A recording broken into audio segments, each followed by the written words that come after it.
वैसे तो देखा जाए कि हम लोग चर्चा करते हैं, करंट अफेयर्स पर चर्चा करते हैं, हिस्ट्री, ज्योग्राफी, पॉलिटी पर चर्चा करते हैं। ये देखा जाए बेसिकली हमारी जो क्लास है, ये क्लास किस पर हम लोगों की रहती है, हमेशा जीएस की बात करते हैं, क्योंकि हम लोग पढ़ते हैं क्या, सिविल सर्विसेज को। क्योंकि हम एक कंप्यूटर हैं, लेकिन फिर भी ये प्रयास होता है कि जो कि जहाँ से आप संबद्ध होते हैं, आपसे रहा नहीं जाता है। अगर ऐसे माहौल कुछ बन रहे हों तो आप भी उसमें बेचैन हो ही जाएंगे। तो हम लोग भी इसमें बेचैन हैं इस बात को लेके। वो बेचैनी जो शुरू हुई बहुत पहले, बरसों बरस की कहानी, जो लगभग 500 वर्षों की कहानी है। लेकिन लोग कहते हैं कि 5 वर्षों की कहानी इस 2023 में क्या कह सकते हैं कि अंतिम चरण में है, तो अंतिम में कभी नहीं है, क्योंकि ये 500 वर्ष की कहानी नहीं है, ये लाखों वर्षों, कई युगों की कहानी है, जिससे हम लोग चर्चा करने वाले हैं। दूसरी बात है कि हम लोग कंप्यूटर होते हुए भी इस चर्चा में इसलिए जा रहे हैं क्योंकि जहां से हमने कहा कि हम संबद्ध हैं श्री राम अयोध्या तीर्थ क्षेत्र से। तो जाहिर सी बात, अगर हम संबद्ध हैं तो कुछ न कुछ प्रभाव हम पर रहेगा और अपनी बातें जरूर हम कहना चाहेंगे। तो हमने चुना है क्या कि हम ये जानना चाहिए हमें कि जिस राम मंदिर को लेकर के अंतर्राष्ट्रीय पटल पर तमाम वाद विवाद चल रहे हैं और चलते भी रहे हैं, जो है मंदिर से बनने से लेकर के और उसकी उद्घाटन या उसका प्राण प्रतिष्ठा होने तक, अभी हमेशा क्या है, हर चैनल, किसी चैनल को आप ओपन करते हैं तो आपको डिबेट ही डिबेट मिलते रहते हैं। कुछ गलत जानकारियां भी आपको दी जाती हैं जो हमारे इतिहास में जिसका साहित्यिक साक्ष्य उपलब्ध है, यानी कह सकते हैं कि हमारे द्वारा जो भी चीजें आपको बताई जाएंगी उन वो प्रमाणिकता के साथ हैं, क्योंकि उसके साहित्यिक स्रोत भी उपलब्ध हैं। और एएसआई के द्वारा कुछ बातें प्रमाणित हैं जो कि सुप्रीम कोर्ट के समक्ष जो है प्रमाणित की जा चुकी हैं, जिसके निर्णय के अधीन ही अयोध्या में राम मंदिर का निर्माण हुआ। अब हमें ये जानना है कि इस मंदिर का निर्माण करना और क्या ऐसा कारण होता है कि हमारी आस्था होती है। तो एक सवाल पहले उठता है कि राम जी की जो बात की जाती है, कहते हैं ना कि राम किसके हैं, राम किसी एक के हैं क्या, राम एक के नहीं हैं, राम सभी के हैं। इसीलिए हम क्या कह सकते हैं कि राम हम सबके हैं, यानी हम सबके राम हैं। यानी यहाँ किसी धर्म की बात नहीं की जा रही है। राम एक ऐसा यूनिवर्सल या सार्वभौमिक शब्द या चीजें हैं जो अगर आप युगों की बात करिए, यदि आप सनातन धर्म को समझते हो, थोड़ा बहुत समझते हो, तो आप जो है समझ सकते हैं, जो सनातन धर्म को मानते हैं उनसे संबंधित हों या नहीं भी उससे संबंधित हैं, या सनातन धर्म में उनका जन्म नहीं हुआ है, किसी और धर्म से संबद्ध है, लेकिन उन्हें जानना चाहिए कि उन 4 युगों की कहानी है। उसी युग की एक कहानी किसकी है, उसी युग की कहानी है त्रेता की। ये त्रेता युग की कहानी है जिसमें एक बालक का जन्म होगा, लेकिन उस बालक के जन्म के पहले की बात अगर किया जाए तो हम विवाद में कहाँ हैं, चर्चा में क्यों हमेशा बना रहा, अभी से नहीं, ये समय है किसका, बाबर का, वहीं से चर्चा में रहा है। तो ऐसा क्या कारण है कि जन्मस्थान को लेकर बात क्यों की जाती है बार बार। जन्मस्थान को लेकर के बात इसलिए की जाती है क्योंकि जैसे हम आप हैं, हमारा आपका जब नाम पूछा जाता है कि आपका नाम क्या है, तो आप बताते हैं कि हमारा नाम फला है। क्योंकि आपके पिता का क्या नाम है, आप बताएंगे हमारे पिता का नाम फला, जो भी नाम होगा आप उनका नाम बताते हैं। और उसके बाद जब आपसे पूछा जाता है कि आपकी डोमिसाइल क्या है, आपका निवास स्थान क्या है, आपका जन्म स्थान क्या है, तो आप बताते हैं, आप अपना पैतृक बताएंगे या भारत से बाहर होंगे तो कहेंगे हमारा निवास भारत है। भारत में कहाँ है, जहाँ होगा। तो ये बात उठती है कि फिर हर किसी का तो जन्म स्थान होता है। अगर राम का अस्तित्व है तो उनका जन्म स्थान है, और जन्म स्थान को लेकर कभी विवाद नहीं करना चाहिए, क्योंकि जो हमारे साहित्य हैं उन साहित्यों में इस बात को बताया गया है कि जन्म स्थान अयोध्या ही है। क्या है, अयोध्या है, और उसके पीछे एक रहस्य छिपा हुआ है। रहस्य क्या छुपा हुआ है, हमने कहा कि जन्म स्थान की बात क्यों की गई, जन्म स्थान की बात इसीलिए किया गया है कि अगर किसी का अवतरण हुआ है तो जहाँ अवतरण हुआ है वह उसका जन्म स्थान ही है। और भारत में ही अयोध्या ही राम का जन्म स्थान क्यों है, इसके पीछे का भी एक रहस्य है। रहस्य ये है कि जब आप जानते हैं एक देश है जिसका नाम है क्या है, श्रीलंका। यहाँ हम ये नहीं कहेंगे कि श्रीलंका एक देश है, हम इसे ये कहेंगे कि पृथ्वी पर क्या हुआ। कहते हैं कि पृथ्वी पर 2 लोग थे, एक का नाम क्या है, रावण, और दूसरे का नाम क्या है, कुंभकर्ण। 2 ऐसे असुर का समय है त्रेता युग में। त्रेता युग के पहले की बात चल रही, त्रेता युग में ही राम का जन्म होगा। लेकिन अगर आप देखते हैं तो राम के अवतरण का कारण ढूंढिए पहले, कि जन्मस्थान जब अयोध्या ही है तो जन्मस्थान अयोध्या ही क्यों है। और दूसरी बात यह है कि इनका राम जी का अवतरण होने का कारण क्या है। अगर अवतरण का कारण आप जानते हो तो उनके जन्मस्थान को आप समझ सकते हैं कि अयोध्या ही है। ये प्रमाणिक है पूरी तरह, इसमें कहीं भी कोई कपोल कल्पना बिल्कुल नहीं है। आप ये भी मत समझिएगा कि जो इसको बता रहा है या इस चीज़ों को बताने में जा रहा हूँ, अब मैं संबद्ध जहाँ से भी हूँ, आप ऐसा मत सोचिए कि हाँ कोई सनातन धर्म से संबद्ध हो उसके बाद इस कहानी को सुनाए तो पक्षपात करेगा। मैं कोई पक्षपात इस कहानी में नहीं करने वाला हूँ। सही कहानी को आपको सुना दूंगा। जो भी इसमें चीज़ें हैं जो साहित्यिक प्रमाणिकता के साथ हैं उन्हीं को मैं आपको बताऊंगा। आप गलती मत सोचिएगा कि मैं कोई पक्षपात करके कोई बात आपको बताऊंगा, ऐसी कोई बात नहीं रहेगी। हाँ, दूसरी बात यह भी है कि मैं इतना समर्थवान भी नहीं हूँ कि जिसकी चर्चा करने जा रहा हूँ सारी बातों को बता भी ले जाऊँ। कुछ बातें ऐसी भी हैं जो मैं नहीं बता पाऊंगा, तो यहाँ कोई पक्षपात मेरा नहीं रहेगा, बिल्कुल खुली सारी बातें होंगी। जो साहित्य में आप ढूंढना चाहेंगे तो ढूंढ करके उनका अध्ययन स्वयं भी कर सकते हैं। अब अगर आप चाहें तो विश्वास करें और चाहे ना करें, क्योंकि एक किसका विषय है, एक आस्था का विषय है। एक ऐसी आस्था कि जब हम कदम रखते हैं उस धर्म मंदिर के अंदर, वो धार्मिक संरचना के अंदर, तो हम क्या कहते हैं कि हे प्रभु सब कुछ हमारा जितना दर्द है कम कर दो और जो मैं यहाँ लेने आया हूँ वो मुझे दे दो। लेकिन राम ऐसा नहीं है, ऐसा होना नहीं चाहिए। ये हमारी सोच है, हम इसी आस्था जाते हैं, लेकिन हमें तो ये सोचना चाहिए कि वहाँ क्या चीज़ें हैं। वहाँ तो बस सकारात्मक ऊर्जा के लिए जा रहे हैं, हमें मिलता कुछ भी नहीं, फिर भी कभी हमारी आस्था टूटती नहीं है। हमारा विश्वास हमेशा बना हुआ है किसके ऊपर, राम के ऊपर। कहा जाता है कि राम राज्य की स्थापना अब हो रही है। राम राज्य की स्थापना करने के लिए ही राम का अवतरण हुआ था। हम कहानी शुरू करते हैं।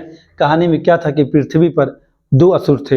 एक कौन था, रावण, जो कि विसर्वा का पुत्र है, और एक कौन है, कुंभकर्ण, जो ऐसे थे जिनका अंत करने के लिए, पाप का अंत करने के लिए किसका अवतरण होगा, श्री राम का अवतरण होगा। अब एक कहानी बात चलती है कि जैसे अगर आप देखते हैं श्री कृष्ण का भी अवतरण क्यों हुआ था। उन्होंने गीता में कहा था ना कुछ लाइनों को कि यदा यदा धर्मश्यम ग्लानिर्भवति भारत, मतलब जब जब धर्म का हानि होगा तब तब मैं जन्म लूंगा। और जन्म में लेने का उद्देश्य क्या होगा, उस पाप का अंत करने के लिए। तो यहाँ पर भी वही बातें हैं कि राम के जन्म लेने का कारण कहाँ छिपा है। हमने आपसे कहा कि त्रेता युग है और जिस कार्य को करने के लिए राम का अवतरण होगा वह कार्य मात्र क्या है, पाप का अंत करना। और वो पापी कौन है, रावण और कुंभकर्ण है। बाकी ऐसा मैं नहीं कह रहा हूँ कि यहाँ पापी मोहम्मद साहब हैं, क्योंकि इनका कोई दूर दूर तक कोई अस्तित्व नहीं, उनकी बात नहीं करनी है। अगर किसी को धर्म रूप से किसी को इन सारी बातों से कोई आहत हो जाता है तो उसे आहत नहीं होना चाहिए, इतिहास को बखूबी समझना चाहिए। यहाँ इस युग में सिर्फ कौन है जिसकी वजह से इसका अवतरण होना है, वो कौन है, रावण है और कुंभकर्ण है। जैसे कि कहा जाता है कि जब जब हुई धर्म की हानि, बाढ़ ही असुर अधम अभिमानी, तब तब प्रभु धरि विविध शरीरा, हरहि कृपानित सज्जन पीरा। मतलब यहाँ सीधी सी बात है, जब जब इस धरा पे क्या होगा, इस धरा पर पाप बढ़ेगा तो प्रभु शांति की स्थापना करने के लिए अवतरण होगा। और ये अवतरण लेने की जब बात आई कि अब तो पाप बढ़ रहे हैं, किसके द्वारा, उस रावण और कुंभकर्ण के द्वारा। तो इन जब अवतरण होना हुआ किसका, भगवान श्री हरि विष्णु को। और ये अवतार किस क्रम का है, ये आप वेद वेदांत को पढ़ते हैं, आप क्रम को जान सकते हैं कि हाँ रामा अवतार त्रेता युग का है। आप अवतरण होना कहाँ होना, पहली बात तो होता कि ये विचार मन में आए किसके, श्री हरि विष्णु के, कि मेरा अवतरण अब होना चाहिए, मुझे एक क्या मर्यादित पुरुष के रूप में जन्म लेना है, मैं ही तो राम हूँ ही। ऐसे मैंने एक शब्द यूज किया था कि राम एक अनामी महाप्रभु हैं, जिनका दो चरित्र होता है, एक मर्यादित जो मानव के अवतार में होंगे जिन्हें हम कहेंगे मर्यादा पुरुषोत्तम राम। तो उन्होंने कहा कि अब तो मेरा अवतार होना, अवतरण मुझे लेना है, तो पृथ्वी धरा पे मैं कहाँ अवतरण लूँ, कहाँ मुझे अवतार लेना चाहिए, कहाँ मेरा जन्म होना चाहिए। इस जन्म स्थान की बात तभी की जाती है कि मेरा जन्म कहाँ होना चाहिए। उनके स्वयं भी मन में विचार आया तो उन्होंने जो है कहा कि किससे, उन्होंने बुलाया ब्रह्मा जी से और कहा कि मेरा तो अवतार होना है और अवतार का स्थान ढूंढना चाहिए। तो महर्षियों को इकट्ठा किया गया। उन महर्षियों में एक महर्षि ऐसे भी हैं वशिष्ठ जी, जिनसे पूछा गया था कि अवतरण कहाँ लेना चाहिए। जैसे कि हम लोग मकान जब बनाना चाहते हैं तो सुनिश्चित करते हैं ना कि हम ज़मीन कहाँ लेने वाले हैं, है ना। तो किसी न किसी को प्लाट के डीलर को ढूंढते हैं कि भाई मुझे प्लाट चाहिए। तो ऐसे ही ये बात जब उठी तो कहाँ जन्म, तो वशिष्ठ जी से पूछा गया कि कहाँ अवतरण होना चाहिए मेरा। तो उन्होंने कहा ठीक है। तो जैसे होता है कि पूरी पृथ्वी पे उस स्थल को ढूंढा जाना शुरू हुआ और ढूंढे जाने में कौन मिला, एक सरयू नदी मिली, जो पहले घाघरा के नाम से आज भी जानी जाती है। हमारे भूगोल में घाघरा कहते हैं, लेकिन हमारे पवित्र ग्रंथों से सरयू कहा गया है। उस सरयू नदी के जो है तट पर एक छोटा सा गांव कहिए, एक नगर कहिए, बसा था। तब वशिष्ठ जी ने कहा कि यही उचित स्थान है। तो ब्रह्मा जी ने आदेश दिया विश्वकर्मा महाराज को और कहा कि अब क्या करिए, एक नगरी का निर्माण करिए। कैसी नगरी होगी? अयोध्या नगरी का। यानी कि ऐसा भी कहा गया, अयोध्या नहीं, ये क्या है, वीर योद्धाओं की नगरी होगी। ऐसी उसे योद्धा कहा गया, लेकिन हमने उसे अपभ्रंश करते करते अयोध्या कर दिया। वैसे हमारा वेद उसे अयासु के नाम से कहता है, जो बताता है कि अयोध्या का नाम क्या है, अयासु रहा है। लेकिन अगर ये कहा जाए उस समय उसका नाम सिर्फ योद्धा था, एक ऐसा योद्धा जो जिसे कोई कभी हरा ना सके, ऐसा जो है बताया गया था।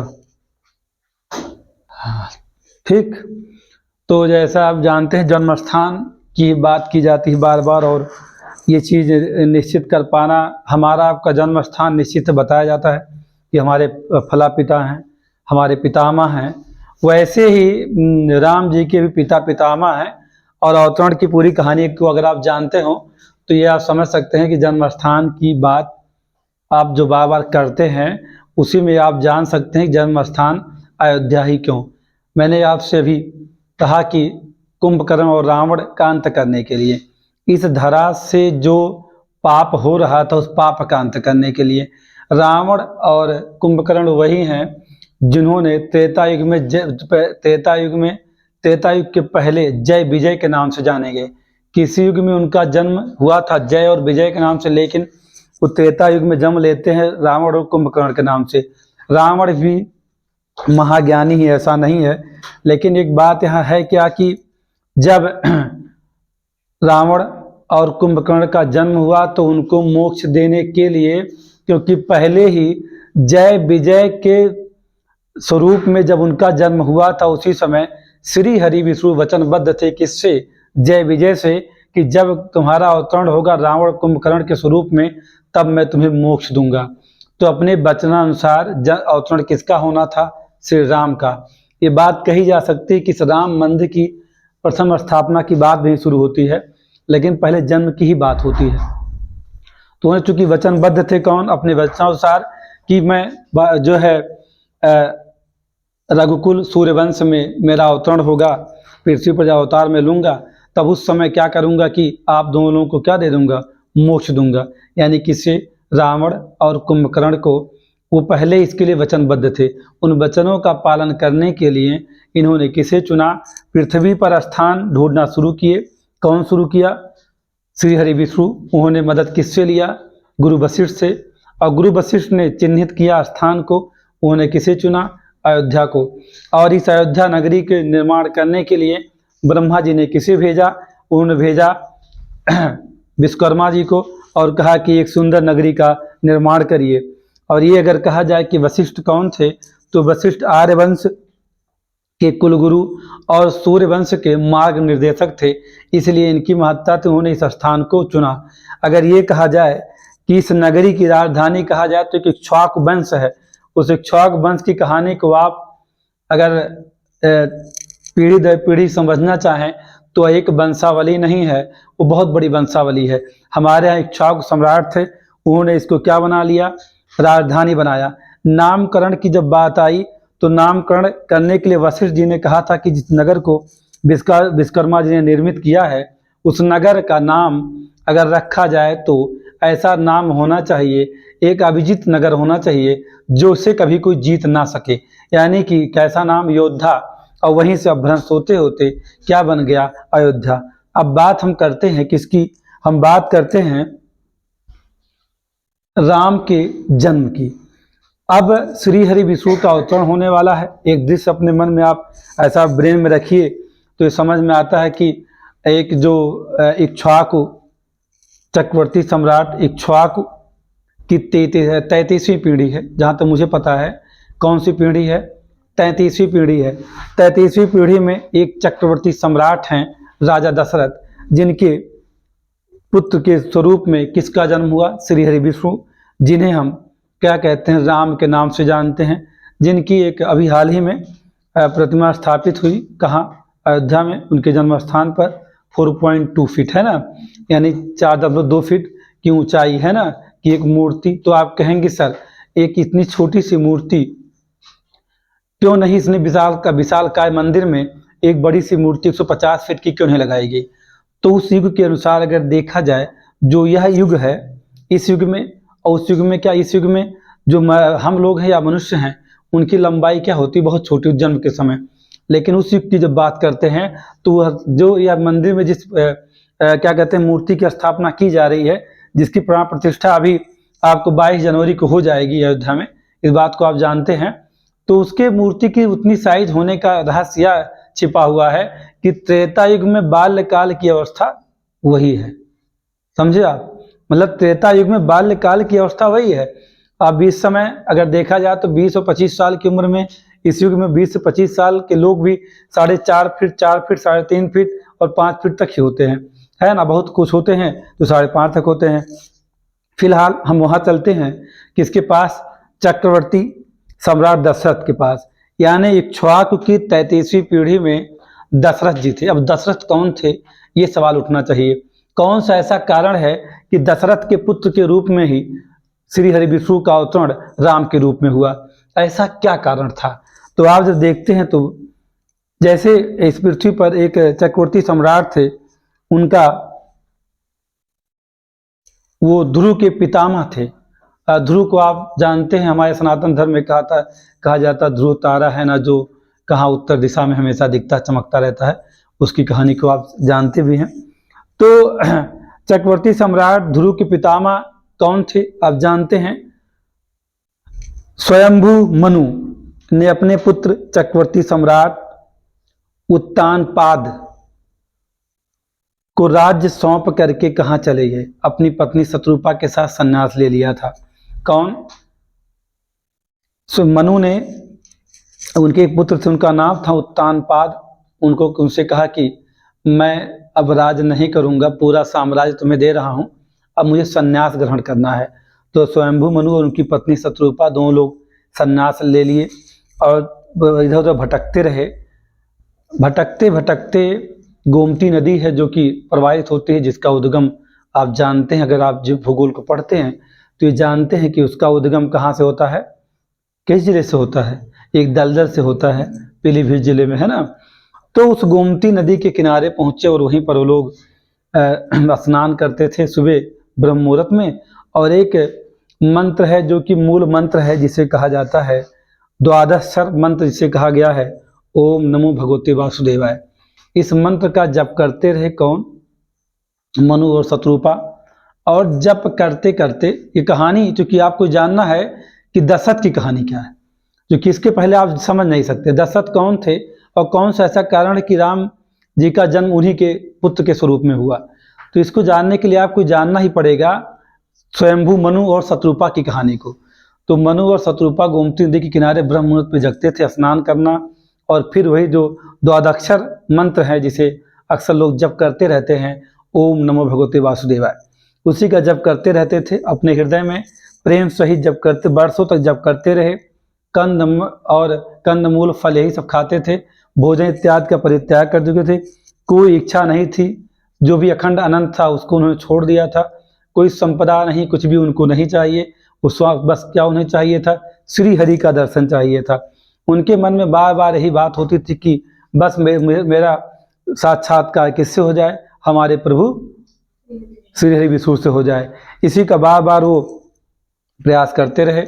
एक बार ऐसी आकाशवाणी हुई और उनसे कहा गया कि मतलब आकाशवाणी, उसमें जैसे आप बहुत सारे सीरियल को देखे होंगे, उसमें भगवान स्वयं साक्षात सामने नहीं आते हैं और आकाशवाणी होती है, बताया जाता है कि आपके साथ ये घटना घटेगी या घटने वाली है। तो उनके कानों में एक, कहते हैं ना, अमृतवाणी के समान एक आवाज़ गूंजने लगी, जिसे कहा गया कि आकाशवाणी। और कहा गया कि जब वो आवाज़ कान में गूंज रही थी किसके, मनु और शत्रुपा के, तो बड़े ही पुलकित हो गए, प्रफुल्लित हो गए और उनको लगा कि अब तो हमें किसका दर्शन हो रहा है। प्रत्यक्ष नहीं दर्शन, लेकिन कानों में वो चीज़ें उनके गूंजने लगीं। उनको लगा कि अब हमें श्री हरि विष्णु का साक्षात्कार हो रहा है। उन लोगों ने जो है दंडवत प्रणाम किया किसे, श्री हरि विष्णु को, मन ही मन। जैसे कोई चीज़ होता है कि जब आप किसी चीज़ को अनुभूति करते हैं और अनुभूति करते हैं तो उसको आप बयां नहीं कर सकते हैं, उसके लिए शब्द नहीं है। और कहे उन्होंने दोनों मनु और शत्रुपा ने कहा, हे प्रभु, हम आपके सेवक हैं, हमें आप क्या समझ लीजिए, जैसे कल वृक्ष है, जैसे कामधेनु है, वैसे हम भी आप अपने चरण में हमको क्या दीजिए, स्थान दीजिए। उसकी वंदना भी करने लगे। मतलब उन्होंने उनसे बहुत प्रार्थना की। किससे? उनको ये नहीं पता था कि ये कौन है जिसकी बातें मेरे कानों में गूंज रही, किसकी अमृतवाणी मेरे कानों में गूंज रही, उन्हें ये नहीं पता था। तब कुछ समय जब वो बार बार कह रहे हैं, मतलब कई नामों से, कभी शिव की वंदना कर रहे हैं, कई ब्रह्मा जी की वंदना कर रहे हैं, तो वहाँ किसको आना पड़ा सामने, तो श्री हरि विष्णु का प्रत्यक्ष दर्शन हुआ। वो प्रसन्न हुए श्री हरि विष्णु और उनके सामने आए, किसे, मनु और शत्रुपा के, प्रकट हुई और कहा कि जो वर मांगना है मांग लो, कैसा वर चाहिए। तो मनु और शत्रुपा ने कहा कि हम चाहते हैं कि आपके चरणों में हमेशा लिपट के रहें, और ये चाहते हैं प्रभु कि हमें आपके जैसा पुत्र की प्राप्ति हो जाए। क्या चाहिए? हमें आपके जैसा पुत्र चाहिए। किसने मांग लिया था? मनु और शत्रुपा ने। तो श्री हरि विष्णु ने कहा कि मेरे जैसा ही पुत्र अगर चाहिए तो मेरे समान तो कोई है नहीं, तो क्या करना होगा, मुझे ही आपके पुत्र के स्वरूप में जन्म लेना होगा। तो उन्होंने कहा कि जाइए, कि जैसे होता है कि अगर आप चाहते हैं, कोई वरदान कोई मांगता है, तो अब वो उसमें संस्कृत के बहुत सारे श्लोक हैं जिनके माध्यम से उन्होंने अपनी बात कही होगी और अपने प्रेम को बयां किया होगा, वो मुझे नहीं पता है। तो उस जो है जैसे होता है कि हमारे ऋग्वेद में जो मंत्र हैं वो हमारे देवताओं की स्तुति में के लिए ही लिखे गए हैं। तो ऐसे ही मंत्रों को या कुछ ऐसे श्लोकों के माध्यम से प्रसन्न किया उन लोगों ने उनको, श्री हरि विष्णु को। तो कहा, श्री हरि ने कहा कि हे राजन, मैं अपने समान दूसरा पुत्र खोज के नहीं लाऊंगा, नहीं ला सकता हूँ। मेरे समान कोई दूसरा नहीं है, क्योंकि मैं ही सब कुछ हूँ। मैं ही क्या हूँ? ब्रह्मा हूँ, मैं ही विष्णु हूँ, मैं ही महेश हूँ, सब कुछ मैं ही हूँ। तो मेरे समान कहाँ से मैं लाऊंगा? तो मैं ही क्या करूँगा, स्वयं ही आपके पुत्र के स्वरूप में मैं जन्म लूँगा। और यह मेरी आपके लिए एक आज्ञा है या एक आदेश है कि अब आप इस स्थान को, गोमती नदी के तट को छोड़ करके कहाँ चले जाइए? इंद्र नगरी अमरावती में। भारतीय इतिहास को वो ठीक से पढ़िए तो अमरावती को आप जानते कहाँ है। वो अमरावती कहाँ है? दक्षिण भारत में। कहाँ? आंध्र प्रदेश में। आप ये नहीं कह सकते अमरावती नहीं है। उन्होंने कहा कि अमरावती चले जाइए और कुछ काल, कुछ समय के लिए वहाँ निवास करिएगा, और जब समय आएगा तो अयोध्या में सूर्यवंश में आपका जन्म होगा। यानी दशरथ तक पहुँचने के लिए, उस इक्ष्वाकु सम्राट की 33वीं पीढ़ी में दशरथ तक आने के लिए, और दशरथ के पुत्र के रूप में ही राम जी के जन्म लेने के कारण के रूप में पहले आपको जानना होगा कि दशरथ कौन थे। मैंने इसे, लोग कहते हैं ना कि राम जी का जन्म तो कहीं और हो जाना चाहिए था, अमेरिका में हो जाना चाहिए था, उनका जन्म यूरोप में, किसी महाद्वीप, किसी देश में होना चाहिए था, तो भारत में ही क्यों? और भारत में उत्तर प्रदेश ही क्यों? और उत्तर प्रदेश में अयोध्या ही क्यों? क्यों नहीं उन्नाव? क्यों नहीं लखनऊ? क्यों नहीं बाराबंकी? ऐसा क्या कारण? तो उसका कारण क्या है? यही है, यही कहानी है। क्योंकि वचनबद्ध कौन है? वरदान दिया था किसने? श्री हरि विष्णु ने। किसे दिया था? मनु और शत्रुपा को। ये कहानी अगर आप बहुत अच्छे से लयबद्ध तरीके से समझते हैं तो आप ये समझिए कि आपके ये जो वाद विवाद का विषय वर्षों बरस तक चलता रहा, इन 500 सालों से, जिसे नष्ट करके वहाँ जन्मस्थान को ही, उसके अस्तित्व को नकार दिया गया, और संघर्ष करते करते कितने कटते रहे, मरते रहे, खून की नदियां बहती रहीं। उस 500 साल की यात्रा करने के बाद वो अंतिम पड़ाव पे कहाँ पहुंचा, जब सुप्रीम कोर्ट, वो भी कौन, उस राम जी का निर्णय किसे करना पड़ा, सुप्रीम कोर्ट करना पड़ा कि सुप्रीम कोर्ट बताएगा कि जन्म स्थान कहाँ है, जिसमें जो भारतीय साहित्य है उन्होंने इस साक्ष्य को प्रस्तुत किया कि नहीं, राम का जन्म स्थान कौन है, अयोध्या है। जो बातें मैं बता रहा हूँ यही सारी बातें तथ्य प्रस्तुत किसके सामने किए गए थे, सुप्रीम कोर्ट के सामने, क्योंकि अब ये लोकतंत्र है और यहाँ पर कोई चमत्कार नहीं होता है। सारे निर्णय कौन करता है, सुप्रीम कोर्ट करता है, और कार्यपालिका ने अपने पक्ष को मजबूती से रखा। ये कह सकते हैं कि सरकार का जो काम था उसने किया, बाद का काम किया, लेकिन जो हमारे यहाँ संघर्ष करते रहे, जिन लोगों ने इस राम राज्य की स्थापना के संघर्ष किया था, वो कहीं कोई अमीर नहीं है, कोई उद्योगपति नहीं है, एक आम जन, एक सामान्य लोग थे जो वर्षों भक्त थे किसके, जिनके दिलों में किसके लिए प्रेम था, अपने राम के लिए। तो जैसे मनु और शत्रुपा ने वरदान लिया था कि आप, जब आपके जैसा मुझे पुत्र चाहिए, तो वैसे ही ये संघर्ष कोई ऐसा नहीं जिसे आप अंतिम चरण में देख रहे हैं। तो जन्मस्थान तो ही पता लग जाएगा आपको ना, अगर आप दशरथ को समझ जाएंगे कि दशरथ का जन्म कहाँ हुआ, तो ये भी समझ में आ जाएगा कि राम जी का जन्म तो अयोध्या में ही हुआ था। और राम जी का जन्म अयोध्या में जो हुआ था, तो आपको लगता कभी यह एक साम्राज्य था और बाद में इसे एक मंदिर का स्वरूप दिया गया। राम जी ने अपने दोनों पुत्र लव और कुश को ये कहा था कि अयोध्या को छोड़ करके आप अन्य स्थानों को ग्रहण करिएगा। यहाँ से उनके दोनों पुत्र चले गए थे, चाहे लव ने लव नगर बसाया, कुश ने कुशीनगर बसाया, और अयोध्या को क्या बना दिया, अयोध्या को बना दिया, एक साम्राज्य को बना दिया, क्या मंदिर बना दिया, और स्वयं गुप्त हो गए कहाँ, गुप्तार घाट में। और जिसका राजा किसे बना दिया, किसे, ओम हनुमान अंजनी सुनुरबाई पुत्रो महाबला, यानी किसे बना दिया गया, हनुमान जी को बना दिया, कहाँ का राजा, अयोध्या का राजा। ये वचनबद्ध थे कौन, राम जी वचनबद्ध से अपने पुत्रों से कहा था कि हनुमान जी मेरे जाने के बाद राजा होंगे। इसीलिए अगर आप अयोध्या में कदम रखते हैं, बिना हनुमान जी की अनुमति के श्री राम का दर्शन करते हैं, तो यह दर्शन क्षण मात्र और किसी भी पल के लिए भी फलित नहीं हो सकता है, क्योंकि बिना उनकी अनुमति के राम का दर्शन नहीं हो सकता है। तो आपको पहले कहाँ जाना होगा, हनुमान जी से मिलना हो, क्योंकि अयोध्या के कोतवाल, अयोध्या के राजा कब घोषित कर दिए गए हैं, श्री राम के द्वारा। राम जी गुप्त होने से पहले ऐसा कर चुके थे। सारी कहानी को आप जानते ना, तो इतना समझिएगा कि जन्मस्थान का कोई विवाद होना ही नहीं चाहिए था। तो विवाद कैसे होगा, यहां तक हम लोग चलेंगे, ऐसी बात नहीं है। तो बात हो रही थी कि जमलूंगा दशरथ, अब कहां आ गए आप, जो मनु और शत्रुपा थे उन लोगों को कहा गया कि आप इंद्रनगर अमरावती चले जाके वहां सन्यास के जीवन व्यतीत करिए, जब समय आपका आएगा तो आपका जन्म कहाँ होगा, अयोध्या में सूर्यवंश में आपका जन्म होगा। वो समय आ गया है। भगवान के वचनानुसार अगर देखा जाए तो अयोध्या के सम्राट थे, उनका नाम था अज।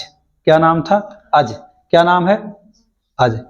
आपको चूंकि राम की चर्चा है तो इसमें कुछ ऐसे हैं बातें जो लोग नहीं जानते, जानने के बाद भी बड़ी ज्ञानवर्धक भी हैं, खासकर आपके जो है जिस भी एग्जाम से संबंधित हो, तो वहाँ भी आपसे ऐसे सवाल किए जा सकते हैं, ऐसी बात नहीं है। तो अयोध्या के सम्राट अज के घर में मनु जी उनके पुत्र के रूप में जन्म ले रहे हैं। आज के गृह में मनु जी उनके पुत्र के रूप में जन्म लिया, जिन्हें हम किस नाम से जाने गए, हमने कहा क्या, मनु का जन्म हुआ किसके, अज के पुत्र के स्वरूप में। और मनु क्या कहलाए, अब कहलाएंगे दशरथ। ठीक, दशरथ कहलाएंगे। ये कहानी लगभग ये कहा जाए कि मैं कहूँ कि 1000 साल, 2000 साल, 3000 साल, हड़प्पा सभ्यता के पहले का काल, हड़प्पा सभ्यता को भी शून्य कर दीजिए, ये कहानी है 10,000 वर्ष पहले की। यानी कि अगर ये कहा जाए कि आज से मैं कहूँ तो जिस दिन ये कहानी बताई जाएगी उस दिन हमेशा यही कहा जाएगा आज से 10,000। तो जिसने भी कहानी जब भी सुनाई उसने तब कहा था 10,000 वर्ष पूर्व, तो आज मैं भी यही कहूँगा कि 10,000 वर्ष पहले की कहानी। किसी का जन्म हुआ कहाँ, दशरथ का जन्म हुआ अयोध्या में, और भगवान श्री राम का जन्म दशरथ के पुत्र के स्वरूप में होना है। यानी कि जो मनु थे और शत्रुपा, यानी मनु का जन्म हुआ किसके, अज के यहाँ अयोध्या में, और दशरथ के रूप में जाने गए, और चूंकि वरदान इन्होंने लिया था किससे, श्री विष्णु से, अब राम का अवतार होना था। गोस्वामी तुलसीदास जी ने लिखा था कि नवमी तिथि मधुमास पुनीता, शुक्ल पक्ष अभिजित हरिप्रीता, मध्य दिवस सति शीत न घामा, पावन काल शोक विश्रामा। उन्होंने कहा कि पृथ्वी, भगवान की पृथ्वी का अवतार कारण मात्र क्या है, एक अधर्म है, और अधर्म का अंत करने के लिए किसका अवतरण हो रहा है। उन्होंने लिखा है, किसने लिखा है, तुलसीदास जी ने। जब इन बातों को लिख रहे थे तो उस समय तुलसीदास का समय मुगलों का समय है हिंदुस्तान में, और जब वो लिख रहे थे तो उस समय उनके ऊपर प्रभाव किसका था, कलयुग का भी प्रभाव था। जो बातें सच थी उसे लिखने से रोकने का पूरा प्रयास हमेशा किया गया। कई बार तुलसीदास जी को कैद कर लिया गया, अकबर ने कैद कर लिया। एक समय ऐसा आया कि आप कहेंगे ये तो कहानी, ये कपोल कल्पना है, ये कपोल कल्पना नहीं है। तुलसीदास जी को जब उस समय लिख रहे थे और इस बात को बताना चाह रहे थे, उस समय कलयुग ने उन्हें प्रहार, उनके ऊपर हमला कर दिया, या कह सकते हैं आक्रमण करके उनके हड्डियों पसलियों को तोड़ कर रख दिया। किसके हाथों को तोड़ दिया, तुलसीदास जी के। और तब उन्होंने किसे पुकारा, हनुमान जी को पुकारा, जिसको वो चूंकि राजा थे अयोध्या के, उनको पुकारा। और एक उसमें आप पढ़ेंगे, लिखा होगा कहीं, दीनदयाल विरह संभारी हरोनाथ मम संकट भारी। तो अगर आपके ऊपर कोई ऐसी व्यथा आ ही जाती है तो आप जिसके में आपकी आस्था है उससे आप पुकारते हैं। तो ऐसे उन्होंने पुकारा और हनुमान जी किसको, तुलसीदास को संरक्षित किए और कलयुग को उन्होंने दंड दिया। दौड़ा दौड़ा के बहुत मारा किसे, उस कलयुग को। अब कहेंगे तो कल्पना नहीं है। अगर आपकी आस्था हो तो आप पूरी बातें समझ सकते हैं, और अगर आपकी आस्था नहीं है तो आप नहीं समझ सकते हैं इन सारी बातों को। दौड़ा दौड़ा के मारा और कहा कि जिस जन्म स्थान और जिसके अवतरण की कहानी लिखी जा रही है, जिसका चरित्र लिखा जा रहा है, उसमें अवरोध नहीं होना चाहिए। कुछ समय के लिए उन्होंने कलयुग को दूर कर दिया, किससे, यानी कलयुग की छाया से तुलसीदास को मुक्त। लेकिन तब पर भी आप कह सकते हैं कि अब आप सोचिए, जिसको लेके विवाद, मैंने यहाँ एक लिख रखा है, मंदिर मस्जिद का विवाद क्यों, विवाद ही क्यों। विवाद तो उस चरित्र के लिखने वाले से शुरू हुआ है, मंदिर से नहीं शुरू हुआ है। विवाद वहीं से, शासन किसका है, मुगलों का है, वहीं शुरू है, वहीं तो है। विवाद कहां से, बाबर का भारत आना, विवाद तो वहीं से है ना। उसकी जो वंशावली है वो राम के अस्तित्व को हमेशा मिटाने का प्रयास करती रही है। और वही नहीं, इस दुनिया में जितने भी अन्य भी जितने धर्म हैं, सभी धर्मों की उत्पत्ति इस सनातन धर्म से हुई है, और किस धर्म से नहीं। बस हम में ये रह गया है कि हम अपने धर्म में, जिस सनातन धर्म में हमने जन्म लिया, हम उसे जानते ही नहीं है। हम मंदिर इसलिए जाते हैं, सिर्फ मात्र इसलिए जाते हैं कि वहाँ जाएंगे और मांगेंगे कि हमें ये दे दो, हमें वो दे दो। हमें भौतिक सुखों के लिए जाते हैं, प्रार्थना करते हैं, हमें IAS बना दो, हमें PCS बना दो, हमें इतना धन संपदा दे दो, ये मुझे चाहिए, वो मुझे चाहिए। हम इसके लिए नहीं जाते हैं कि हम उनके चरित्र का वर्णन करें। उनके चरित्र का वर्णन करने के लिए आप देखते हैं ना, चरित्र का वर्णन करना है तो उनके बारे में जो लिखा गया है उसको उन्हें सुनाना है कि आप ऐसे हैं। किसी की प्रशंसा, किसी को खुश करना है तो बताना पड़ता कि आपकी ये कपड़े आपने बहुत अच्छा पहन रखा है। अब आप राम जी का दर्शन करेंगे, है ना, कहाँ, अयोध्या में। अब तक ये कहा जाए कि इस धरा पर हिंदुओं के लिए कोई भी ऐसा स्थान नहीं रहा है जहां वो कह सके कि मैं जा सकूं। हिंदुओं के लिए एक पवित्र स्थल निर्मित हो रहा है जो जहां हिंदू जा सकते हैं।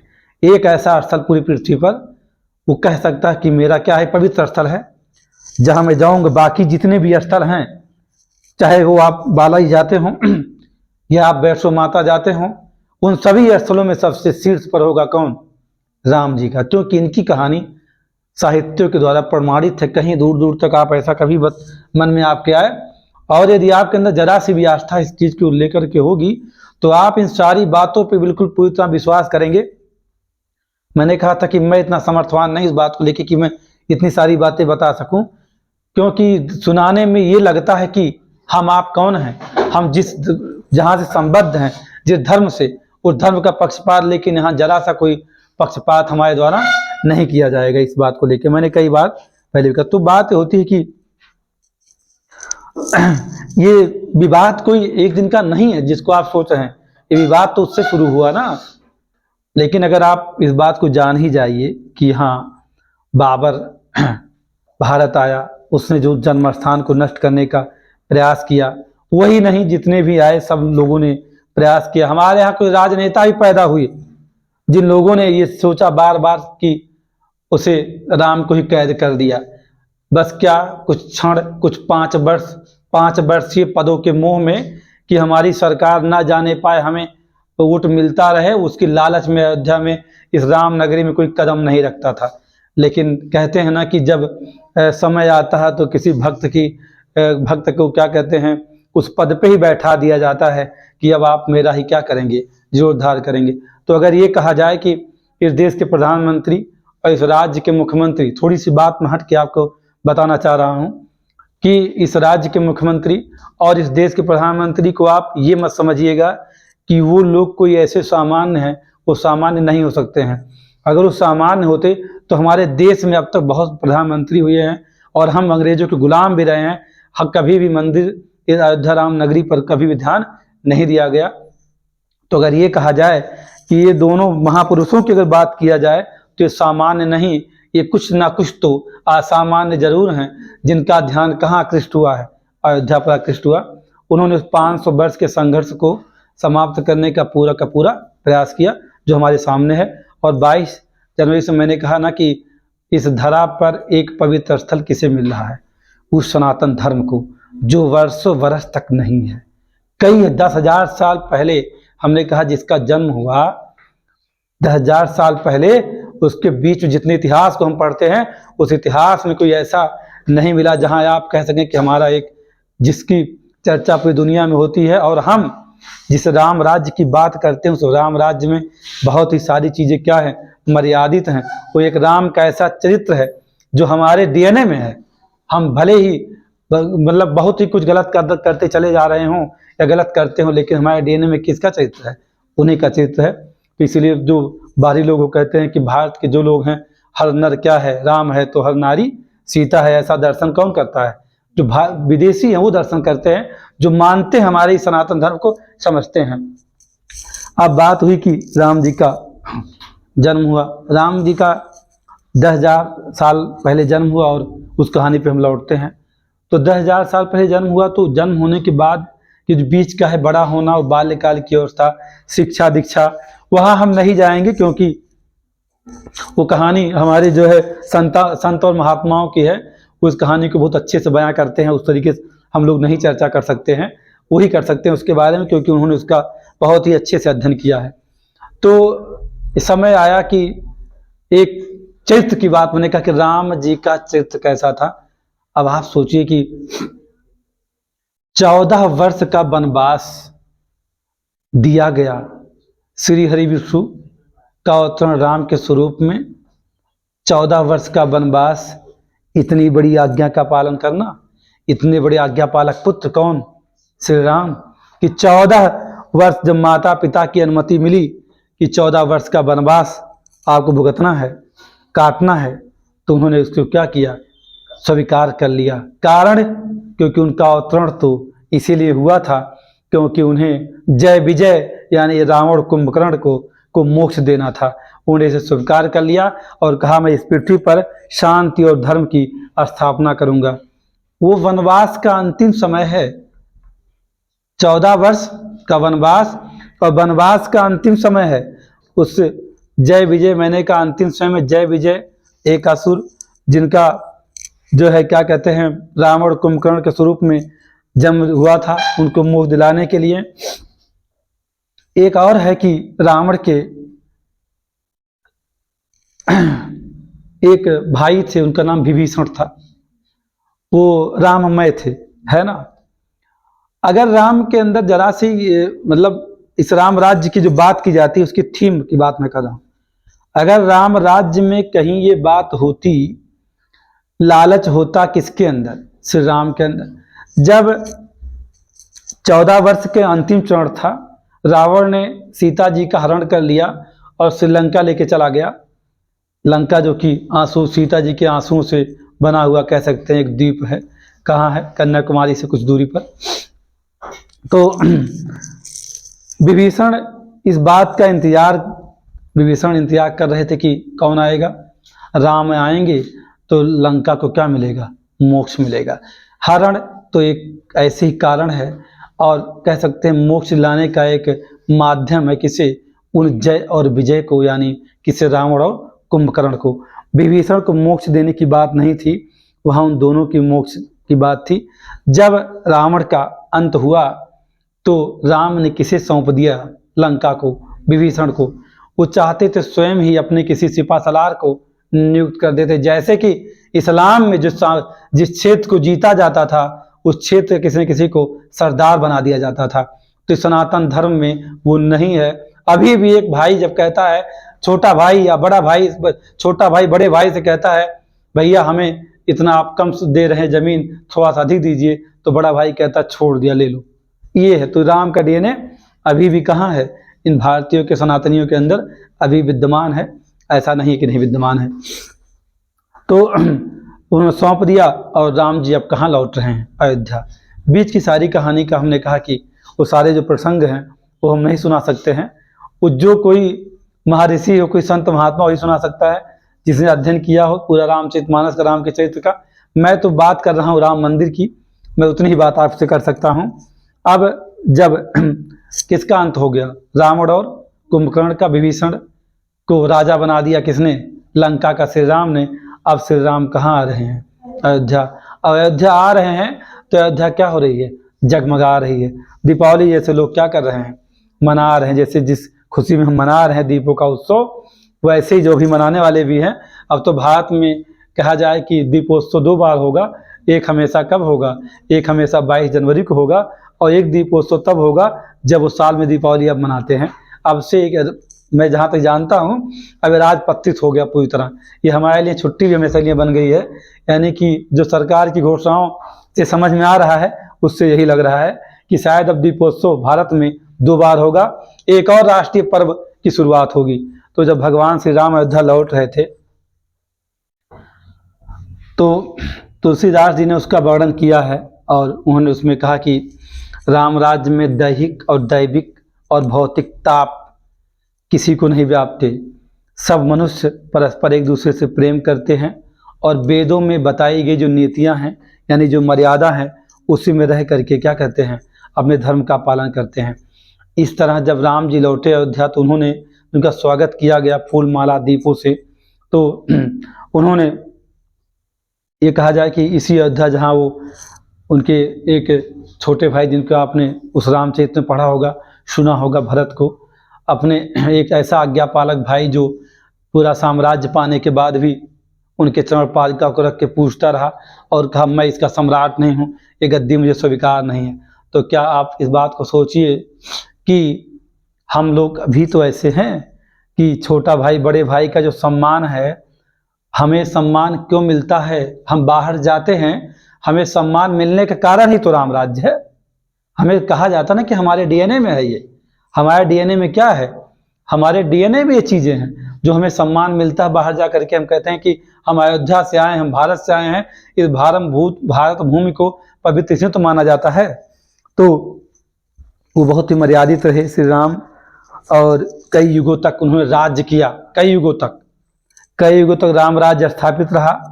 अब उन्हें जिस अयोध्या के महल में रह रहे थे, अब उन्हें जाने का समय आ गया था।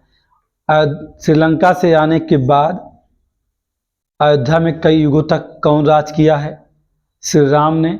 सीता जी का पृथ्वी में समा जाना, ये सारे उनके 2 पुत्रों का जन्म है, लव और कुश का। ये हमने कहा इन चरित्र का वर्णन मैं नहीं करूँगा या मैं कर नहीं सकता हूँ, ठीक से नहीं करूँगा। मैं जिसके बारे में कहानी सुना सकता हूँ वही सुनाऊँगा। एक कहानी नहीं है, ये हर सनातन धर्मियों के कह सकते हैं कि उस हृदय में वास करने वाले की कहानी है। इसे कहानी ना कहा जाए, मार्मिक कथा कहा जाए, जिसे आप अनुभूति के द्वारा भी कह सकते हैं। किसी साहित्य की जरूरत नहीं है, उसे आप अनुभूति स्वयं कर सकते हैं कि हाँ ऐसी ऐसी घटनाएं घटी हैं हमारे इस भूमि पर। तो कई युगों तो राज किया श्री राम ने और इस साकेत धाम को उन्होंने 2 भागों में बांट दिया। जिस साकेत धाम को आप अयोध्या भी कहते हैं और साकेत धाम भी कहते हैं, साकेत धाम को 2 भागों में बांट दिया।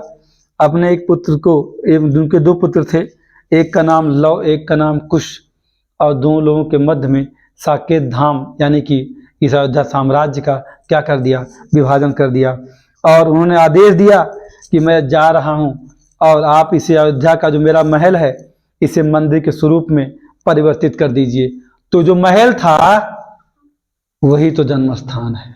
अब मैं जा रहा हूँ तो उसे क्या कर देना, मंदिर बना देना, जहाँ हमारी आस्था जुड़ी हुई है। और जहाँ मैंने कहा कि अब तो भारत में कोई ऐसा पवित्र स्थल नहीं था जो प्रमाणिकता के साथ कह सके कि सनातन धर्मियों का युग युगों से बना हुआ एक पवित्र स्थल है। कितना प्राचीन है, सभी धर्मों में सबसे प्राचीन धर्मस्थली अयोध्या राम जन्मभूमि। अब आप समझ सकते हैं कि जन्म स्थान की क्या कहानी है। ऐसे नहीं, उन्होंने कहा कि ये मेरा महल अब क्या होगा, अब ये मेरा महल एक मंदिर होगा, यानी किसके आस्था केंद्र हो। इसीलिए उस जन्म स्थान पर राम जी के बाल अवस्था की मूर्ति को स्थापित की गई है।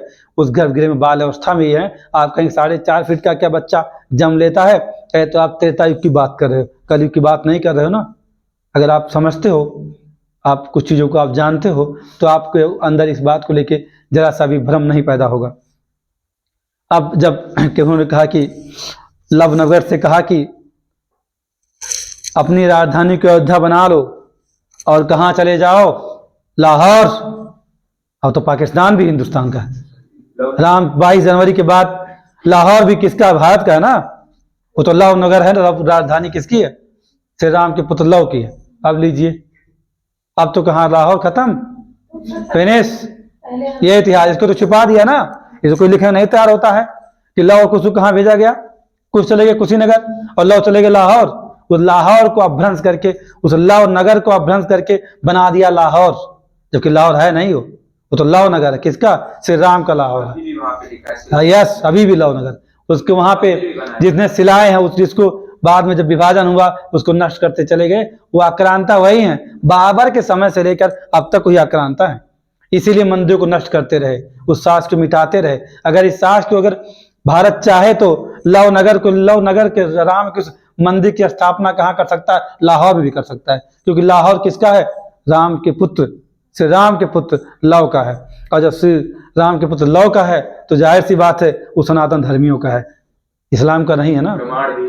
उसका प्रमाण है, उसके साहित्यिक प्रमाण है और उसके पुरातात्विक प्रमाण है। अगर ASI जाके वहां खुदाई करेगी तो उसे बात पता लग जाएगा कि वास्तव में क्या है, ये लव नगर है। उसकी प्रमाणिकता है इस बात को लेकर के। यानी लाहौर जिसे आप कहते हैं ना, वो लाहौर किसका है, आधुनिक नगर लाहौर है, लेकिन वह प्राचीन नगर किसका है, श्री राम पुत्र लव का है। क्योंकि उन्होंने इस साकेत धाम या साकेत साम्राज्य को, ये साम्राज्य सिर्फ अयोध्या नहीं है, संपूर्ण पृथ्वी की बात की जा रही है। पृथ्वी के अधिकतम हिस्से किसके हैं, श्री राम के हैं। उस पूरे धरा की बात की गई थी, ना कि आपके दिमाग में चल रहा हो कि यूरोप महाद्वीप, ऑस्ट्रेलिया महाद्वीप, ऐसा दिमाग से निकाल दीजिए। संपूर्ण पृथ्वी की बात है। संपूर्ण पृथ्वी दो ही, जब वो जा रहे थे वो गुप्त हो रहे थे कहाँ, गुप्तार घाट अयोध्या में। उसके पहले उन्होंने विभाजन कर दिया था और अपने कुछ से क्या कहा, कहाँ चले जाओ, कुशीनगर की ओर।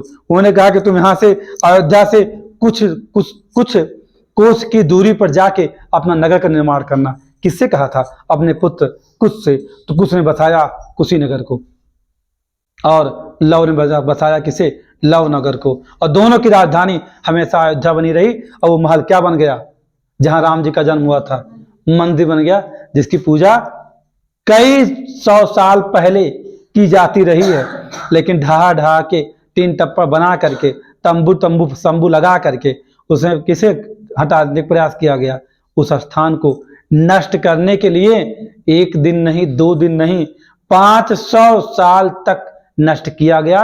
1500 ना मैं कहूं 1000 सालों तक उसे बार बार रौंदा गया कि ये नष्ट हो जाए, साक्ष्य मिट जाए।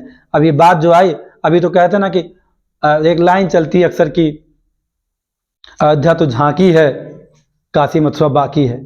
तो काशी मथुरा के साथ आप लाहौर को भी ला सकते हैं।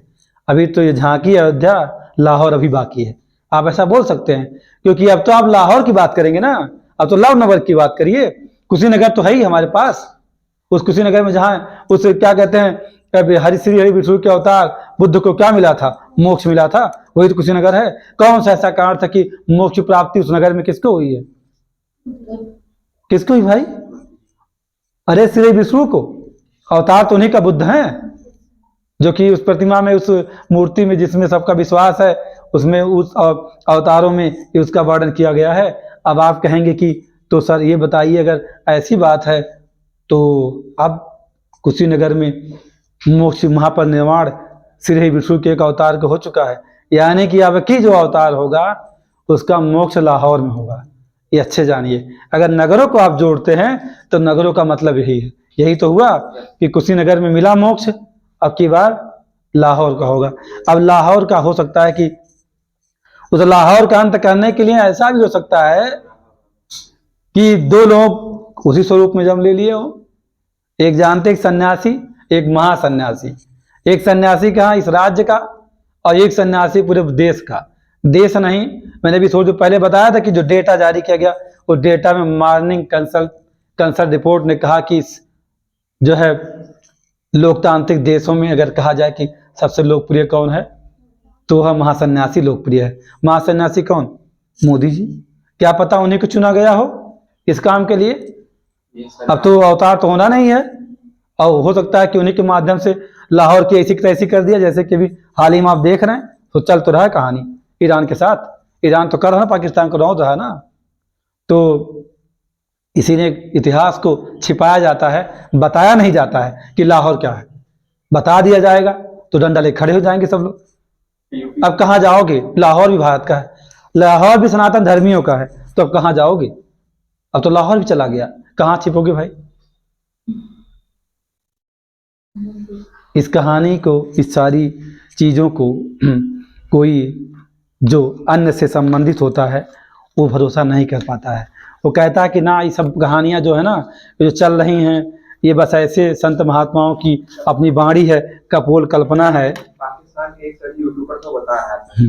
हाँ हाँ, तो आप समझ सकते हैं। अब बात, जब लाहौर यानी लवनगर आधुनिक लाहौर है, और लवनगर लवकुश के द्वारा बसाया गया था, जो कि राम के पुत्र हैं, श्री राम के पुत्र हैं, और कुशीनगर कुश के द्वारा। अब जब मंदिर की बात आई तो ये हुआ कि अब तो ये महल मंदिर बनेगा। कौन सा? ये जन्म स्थान का जो विशालकाय मंदिर बना है, बहुत विशालकाय बना है, लेकिन मुझे लगता है कि आने वाले समय में, यानी 10-20 सालों में, इसके आसपास के जितने भी जिले होंगे, सभी जिले इसके परिसर में होंगे। ये बहुत बड़ी अयोध्या नगरी बसाने का ही प्रयास है। वो चाहे बाराबंकी जिला हो, चाहे बस्ती हो, चाहे संत कबीरनगर हो, आपका गोरखपुर तक की बात कर सकते हैं। इधर आप चले जाए जौनपुर, मतलब परिक्षेत्र इसके आसपास का जितना है सबको कौन संभालेगा? अयोध्या, इतना बड़ा परिक्षेत्र बनेगा। तो कुछ ने मंदिर को महल बनाने की जिम्मेदारी ले लिया, कहा कि मैं इसे एक अत्यंत सुंदर मंदिर बनाऊंगा। उस महल को उन्होंने क्या बना दिया? मंदिर। चक्रवर्ती सम्राट कुछ के बाद अगर कहा जाए, कई पीढ़ियों तक इस अयोध्या मंदिर का रख रखाव बड़ी ही श्रद्धा पूर्वक लोग रखते थे। और उस जो है चक्रवर्ती सम्राट कुश के 44वें वंशज, कुश के, किसके? कुश के 44वें वंशज, कुश के 44वें वंशज हैं सूर्यवंश के अंतिम सम्राट महाराजा बृहद्वल। बृहद्वल नाम है उसका। क्या नाम है? बृहद्वल। सूर्यवंश के अंतिम सम्राट हैं। उन्होंने बहुत अच्छे से अयोध्या राम मंदिर का देखभाल करते रहे, लेकिन एक समस्या रही कि वो धीरे धीरे अपनी जीर्ण अवस्था में जाने लगा। 2500 वर्ष पूर्व अगर कहा जाए कि यह स्थान जिसको मंदिर का स्वरूप दिया, जिस महल को मंदिर का स्वरूप कुश ने दिया था, वो बन गया क्या? खंडहर। खंडहर बन चुका था। अगर साहित्यों की बात मानी जाए तो इस जो मंदिर जीर्ण सी अवस्था में जा चुका था, वो खंडहर बन के ढह रहा था। लगभग 2200 वर्ष पूर्व, आज से लगभग 2200 वर्ष पूर्व उज्जैन के सम्राट थे, उनका नाम था विक्रमादित्य। वो शिकार उज्जैन, उज्जैन कहाँ है? एमपी में है, क्षिप्रा नदी के तट पर है। वहां से आखेट यानी शिकार करते हुए महाराजा विक्रमादित्य कहाँ आ गए थे? अयोध्या में। उन्हें ये नहीं पता था कि अयोध्या एक ही बार कौन आया था? एक ही बार विक्रमादित्य अयोध्या आए थे, लेकिन वो अनजाने में आए थे, वो आखेट करते आए थे, उन्हें नहीं पता था कि ये अयोध्या है या राम का जन्म स्थान है। वो आए, थक चुके थे, कौन? विक्रमादित्य। उस नदी के किनारे आराम कर रहे थे, चूंकि लंबी यात्रा करके आए थे, थके थे, और एक वृक्ष के नीचे विश्राम कर रहे थे। उसी समय उनके स्वप्न में चमत्कार हुआ और उन्होंने देखा कि दो अत्यंत राजकुमार अपने हाथों में धनुष बाण लिए हुए, अपने घोड़ों पर सवार हुए आखेट के लिए जा रहे हैं, और उन लोगों ने एक मृग यानी एक हिरण का शिकार किया। तभी उन्होंने देखा कि उस जंगल, जिस जंगल में शिकार उन लोगों ने किया, उसी मृग के बच्चे निकलकर अपनी माँ के पास जा करके रुदन करने लगे। यानी कि जब उस मृग का शिकार उन बाल स्वरूप, यानी किसकी बात हो रही है? राम की और लक्ष्मण की। तो जब जिस हिरण का शिकार किए थे, उस हिरण के बच्चे आके रोने लगे। ऐसे सपनों को किसने देखा था? और ये विक्रमादित्य ने देखा। अब विक्रमादित्य ने ये भी देखा कि जब वो हिरण के या मृग के बच्चे आके रो रहे थे या मतलब द्रवित हो चुके थे, तो इस दृश्य को पूरा उस स्वप्न में देख करके महाराजा विक्रमादित्य कैसे हो गए? बहुत ही दुखी हो गए। इसके आगे की जो बातें रहीं, वो महाराजा विक्रमादित्य की नींदें टूट गई और वो आगे के स्वप्न को पूरा नहीं कर पाए। लेकिन जब वो यहाँ से विक्रमादित्य जाना चाहे, कहाँ से? अयोध्या से, तो उन्होंने, जैसे सुबह होता है कि लोग स्नान करते हैं, तो चूंकि ये था कि विक्रमादित्य जब कहाँ पर उस सरयू के तट पर स्नान करने के लिए बैठे थे, उसी समय प्रयागराज का नाम सुने होंगे, इलाहाबाद, जिसको भी नाम बदल दिया है, जिन लोग कहते नाम नहीं बदलना चाहिए था, अरे राजा प्रयाग का है वो, तो प्रयागराज तो रहेगा ही वो। तो प्रयागराज अपने घोड़े सहित प्रवेश कर रहे थे, कहाँ? उस सरयू की नदी में स्नान करने आए थे। और वह घोड़े पे जो सवार थे प्रयागराज, वो पूरी तरह काले थे और घोड़ा भी काला था। और जैसे ही स्नान करके घोड़े सहित बाहर निकले, वो दूध की तरह सफेद, बिल्कुल स्वच्छ, साफ सुथरे। तो विक्रमादित्य ने उस स्वप्न को तो आपने देखा ही था। उन्होंने कहा कि मुझे बताइए कि ऐसा क्या यहाँ है? तो उन्होंने कहा कि ये क्या है? ये राम नगरी अयोध्या है, और जो अपने बहुत जीर्ण शीर्ण अवस्था में थी। उन्होंने बताया तो उन्होंने कहा ठीक। उन्होंने कहा कि मुझमें इतने पाप होते हैं, कुंभ में जाके लोग स्नान करते हैं, कहाँ? प्रयागराज संगम में, तो मैं कैसा हो जाता हूँ? काला हो जाता हूँ। और मैं अपना पाप धुलने के लिए कहाँ आता हूँ? कहाँ? सरयू में। तब आप इस बात को भी समझ सकते हैं कि अगर आप संपूर्ण धर्म कहीं स्नान कर लीजिए, आप पाप मुक्त नहीं होंगे।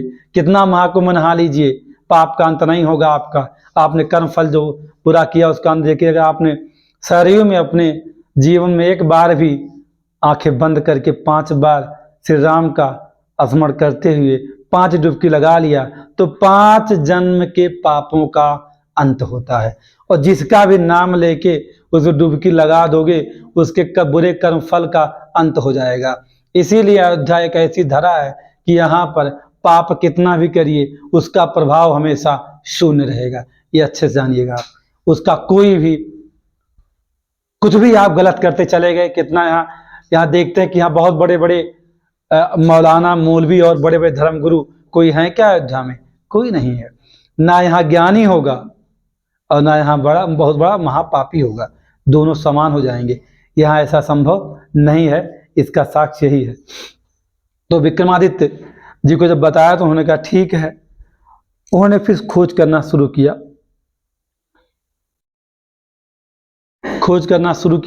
किसका? कि अब राम जी के बारे में जानने का प्रयास किया, और जानने के बाद विक्रमादित्य ने जीवोद्धार करवाना शुरू किया।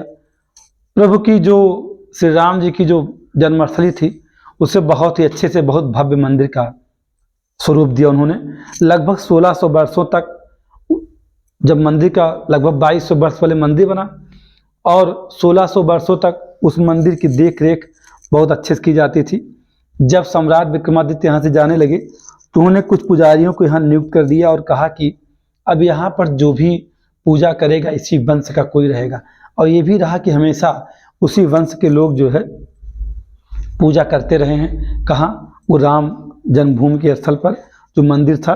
और बहुत सारे हिंदू सम्राट वहाँ आके चढ़ावा चढ़ाए, बड़ी बड़ी धनराशियाँ दी। जैसे वर्तमान के समय में आप देख रहे हैं हमारे यहाँ जो उद्योगपति हैं, बहुत पैसा, जो जितना संपन्न जैसा भी है वो ऐसे ही क्या लोग देते चले जा रहे हैं, और उस मंदिर को भव्यता बनती चली गई। लेकिन कहते हैं कि विक्रमादित्य ने से भव्यता प्रदान किया था, उस पे कहते हैं काला बादल छाने वाला है, यानी कह सकते हैं कि काला युग आने वाला है। काला युग कैसा? जब भारत में बाबर का प्रवेश होगा। आगमन नहीं कहूँगा, आगमन उसके लिए प्रयोग किया जाता है जो अच्छे कार्य के लिए आ रहा हो। आप अच्छे कार्य के लिए नहीं आ रहे हैं, आप आक्रमणकारी हैं, अब आप प्रवेश कर रहे हैं। जब बाबर का यहाँ प्रवेश हुआ तो उसके एक सेनापति था, उसका नाम था मीर बाकी। क्या नाम था? मीर बाकी। और मीर बाकी को उसने आदेश दिया था क्या कि सबसे पहले जा करके, कहा क्या था उसने मीर बाकी से कि सबसे पहले जा करके जो राम मंदिर है उसे ध्वस्त कर दो। सबसे पहला आदेश किसका था? बाबर का। अब एक कहानी और प्रचलित है इस पर। कहानी कैसी? इस्लाम के शोधों के अनुसार उन कहानियों को बदल दिया गया। ये हम बता रहे हैं कहानी आपको, लेकिन कहानी क्या बना दी गई कि बाबर जब भारत प्रवेश किया तो बहुत सारा युद्ध लड़ता रहा, लेकिन साम्राज्य की स्थापना नहीं कर पा रहा था। यानी कह सकते हैं कि मुगल साम्राज्य की स्थापना नहीं हो पा रही थी। तो बाबर कहाँ गया था? बहराइच में। बहराइच में सैयद सलार की जो मजार बनी है उसमें सैयद सलार जीवित थे। सैयद सलार से उन्होंने पूछा कि ये बताइए कि मैं भारत का क्या शहंशाह बनना चाहता हूँ। सैयद सलार ने कहा था कि राम राज्य का ये है, ये राम राज्य है, अगर शासन करना हो तो कहाँ जाना पड़ेगा तुम्हें? अयोध्या जाओ और राम जन्मभूमि का जीर्णोद्धार करवा दो। ये कहानी इस्लाम के शोधों में है, वो ऐसी कहानी सुनाते हैं। लेकिन उस कहानी को भी आप सुनेंगे तो उस कहानी में भी क्या पता लगेगा कि ये तो क्या है, ये तो राम जन्मभूमि स्थल ही है। उस कहानी में जाएंगे तो वहां भी आपको ऐसे मिलेगी। तो बाबर ने किसे भेजा? उस कहानी के अनुसार, सैयद सलार के अनुसार। कहा? अयोध्या मीर बाकी। मीर बाकी आया और मीर बाकी क्या बना रहा था? वो जब आया तो यहाँ ढूंढने का प्रयास किया, ढूंढ नहीं समझ पाया था कि अयोध्या में राम जन्मभूमि स्थल कहाँ है।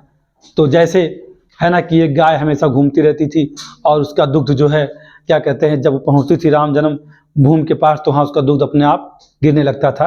कामधेनु जिसे कहते हैं, एक आ भी रही है जिसका जला दूध क्या कहते हैं दुग्ध से अभिषेक किया जाएगा राम जी का, है ना, जहाँ से जिस भी राज्य से आ रही है, लेकिन ऐसी गाय शायद आ चुकी है अयोध्या में। तो उसने देखा तो जो वहाँ पुजारी थे उनसे पूछा कि क्या है। उन्होंने कहा कि राम का ये जन्मस्थल है और ये सीता की रसोई है, जहाँ आएगी एक कामधेनु गाय, उसका दुग्ध यहाँ अपने आप स्रावित होता रहेगा। तो उसे पता लग गया मीर बाकी क्यों ही है। मीर बाकी बनाना शुरू किया। क्या?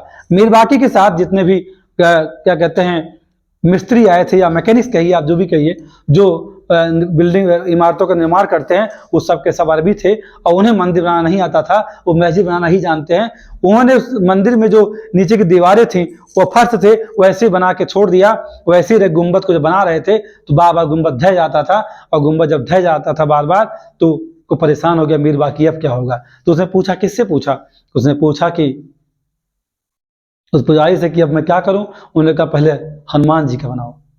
तो फिर उसने क्या किया, उस हनुमान जी के हनुमानगढ़ी को मीर बाकी ने उस मंदिर का निर्माण किया और स्थापना किया। उसमें बनाते हुए बहुत लोगों की मृत्यु भी हुई और उसी मीर बाकी ने उसी हनुमानगढ़ी के नीचे मज़ारों का निर्माण कर दिया। लेकिन मज़ारों से कोई मतलब आपको नहीं है, इस पर कोई सवाल भी नहीं खड़ा करना है, क्योंकि अब वहाँ विराजमान कौन है? जय जय जय हनुमंत हठीले, है ना। कौन विराजमान है?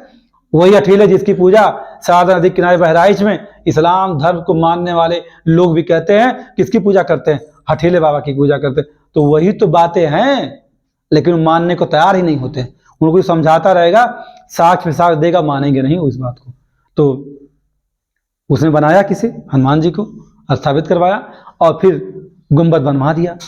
अब क्योंकि गुंबद बनाया था मीर बाकी ने, और गुंबद बनाया किसे? मीर बाकी ने, और आकार जो गुंबद का होना चाहिए मंदिर का वो बन गया क्या? मस्जिद जैसा। क्योंकि उसे बनाने वाले भारतीय थे नहीं, भारतीय कारीगर नहीं थे, वो तो अरब के थे। उनको आता नहीं था मंदिर का गुंबद बनाना। उन्होंने क्या बना दिया? उसको मंदिर मस्जिद से मिलता गुंबद बनाया। तो उसी को, उस गुंबद को, चार गुंबद को क्या कहा गया? बाबरी मस्जिद कहा गया। अब बाबर के समय बना तो बाबरी मस्जिद कह दिया गया। अभी आप यहां नहीं पहुंचे हैं, अभी यही हैं, लेकिन उसका नाम क्या रख दिया? अब ये कहानी तो ये सही है सलार की, उन्होंने ऐसा कराया तो कहा गया कि बाबर ने मंदिर नहीं, बाबर ने मस्जिद नहीं, मंदिर बनाने का प्रयास किया था। लेकिन हमारे जो साहित्य हैं वो साहित्य कहते ना ना ना, बाबर ने वास्तव में कालाध्याय लिखा था हिंदुओं के लिए। उस राम राज्य का अंत करने के लिए उसने क्या किया, मंदिर को विध्वंस करने का मीर बाकी को आदेश दिया था और उसने उसको विध्वंस करके वहां पर क्या किया, बाबरी मस्जिद का निर्माण कर दिया। ये बात जब कहा जाता है तो बहुत जो जिस धर्म को मानने वाले होते हैं, खासकर जो इस्लाम धर्म को मानते हैं, उनको ये समस्या होती है। उन्हें इस बात को स्वीकार करना चाहिए। ये सारी बातें बड़ी ही प्रामाणिकता के साथ बताई जा रही हैं आपको। तो आप बड़े, एक बात और है कि विवाद कहाँ से, कुछ ऐसा भी समय होता है कि जब अभाग्य घेर लेता है तो चीजें आपके बस में नहीं रह जाती हैं। ऐसे ही कह सकते हैं अभाग्य से हिंदू मुगलों की शक्ति के आगे झुक गए। यानी कुछ हिंदू जो संरक्षक थे किसके, इस क्षेत्र के, वही झुक गए। और उनमें ऐसा इसलिए हुआ क्योंकि उनमें आपस में ही क्या था, विरोध था, इसीलिए ऐसा हुआ। और उसका फायदा पूरा मुगलों ने उठाया, नहीं तो बाबरी मस्जिद का निर्माण नहीं होता। और जब तक मुगल शासन करते रहे तब तक कि उनकी ये कहानी हमेशा उन्होंने कभी भी इसे स्वीकार नहीं किया, उस बढ़ावा किसको देते रहे। और यही नहीं, भारत में जहां जहां, चाहे श्री कृष्ण की जन्मस्थली मथुरा हो, चाहे विश्व काशी विश्वनाथ मंदिर हो, हर जगह उन लोगों ने मस्जिदों का निर्माण करवाना शुरू कर दिया। क्यों, किसको धूमिल करने के लिए, उस काली छाया के राम का नाम ही खत्म हो जाए। क्योंकि अगर सभी स्थानों पर मस्जिद होगी तो हम भ्रम में हो जाएंगे कि ये सारी हमारे अंदर अफवाह फैलाई गई मुगलों के समय से ही कि आपके मंदिर बाद बनाए गए हैं, हमारे मस्जिद पहले बनाए गए हैं। हमारे अंदर भ्रम पैदा करने के लिए ही उन लोगों ने क्या किया, हर मंदिरों के बगल में, उनके पास ही में, उनकी सटी हुई स्थानों पे या उन्हें ढा करके क्या बना दिया, मस्जिदों का निर्माण कर दिया। ये सारी कहानी अगर आप जानेंगे, इसमें कोई ऐसा नहीं कि बहुत ज़्यादा कट्टरता है, कट्टरता नहीं है, ये सारी बातें सही हैं। मामला क्या था कि अंग्रेजों का समय आ गया। ये तो मुगलों की बात हो गई, अंग्रेजों का समय आया। और जहां तक मुझे है कि 1853 की कहानी है। 1853 में अंग्रेजों के शासनकाल में इस विवाद को लेकर फिर शुरू हुआ। क्या, हिंदुओं का एक जत्था 1853 जब ब्रिटिश हुकूमत भारत पर राज कर रही थी तो 1853 में हिंदुओं का एक जत्था बाबरी मस्जिद में प्रवेश कर गया। कौन, पूरा का एक जत्था, किसका, हिंदुओं का। और प्रवेश करके उन लोगों ने कब्जा कर लिया किसे, बाबरी मस्जिद पर। यानी कह सकते हैं 1853 के पहले बाबरी मस्जिद पे सनातन धर्म का अस्तित्व नहीं है, कब्जा नहीं है। इस कब्जा को करने में एक नहीं, दो नहीं, 10 नहीं, हजारों लोग कुर्बान हो गए उन सनातन धर्म को मानने। यानी कि असली संघर्ष और विवाद की शुरुआत 1853 में है, जब यहाँ लोग शहीद हो रहे थे। तो जहाँ राम जी की प्राण प्रतिष्ठा हो रही है वो ऐसे नहीं है, उसमें बहुत बलिदानी है, अब बरसों बरस तक रक्त की बूंदें हैं, तब जाकर के वो मूर्ति स्थापित हुई। ऐसे नहीं है, ऐसे आप नहीं सोच सकते हैं कि ऐसे स्थापित। 1853 में उन लोगों ने अंग्रेजों से इसे क्या किया, उनके समय में अंग्रेज विरोध कर रहे थे, फिर भी घुस करके गोली चली, गोली भी खा लिए, और तब पर भी उन लोगों ने क्या किया, इसे सजो लिया, अपने कब्जे में कर लिया। अब हिंदू मुसलमान विवाद यहीं से पूरे भारत में फैलता चला गया। अगर आप इतिहास मॉडर्न इंडिया पढ़ें तो आप समझ सकते हैं, विवाद फैलता गया। 1859 का समय आया, उसी बाबरी मस्जिद को 2 भागों में बांट दिया गया।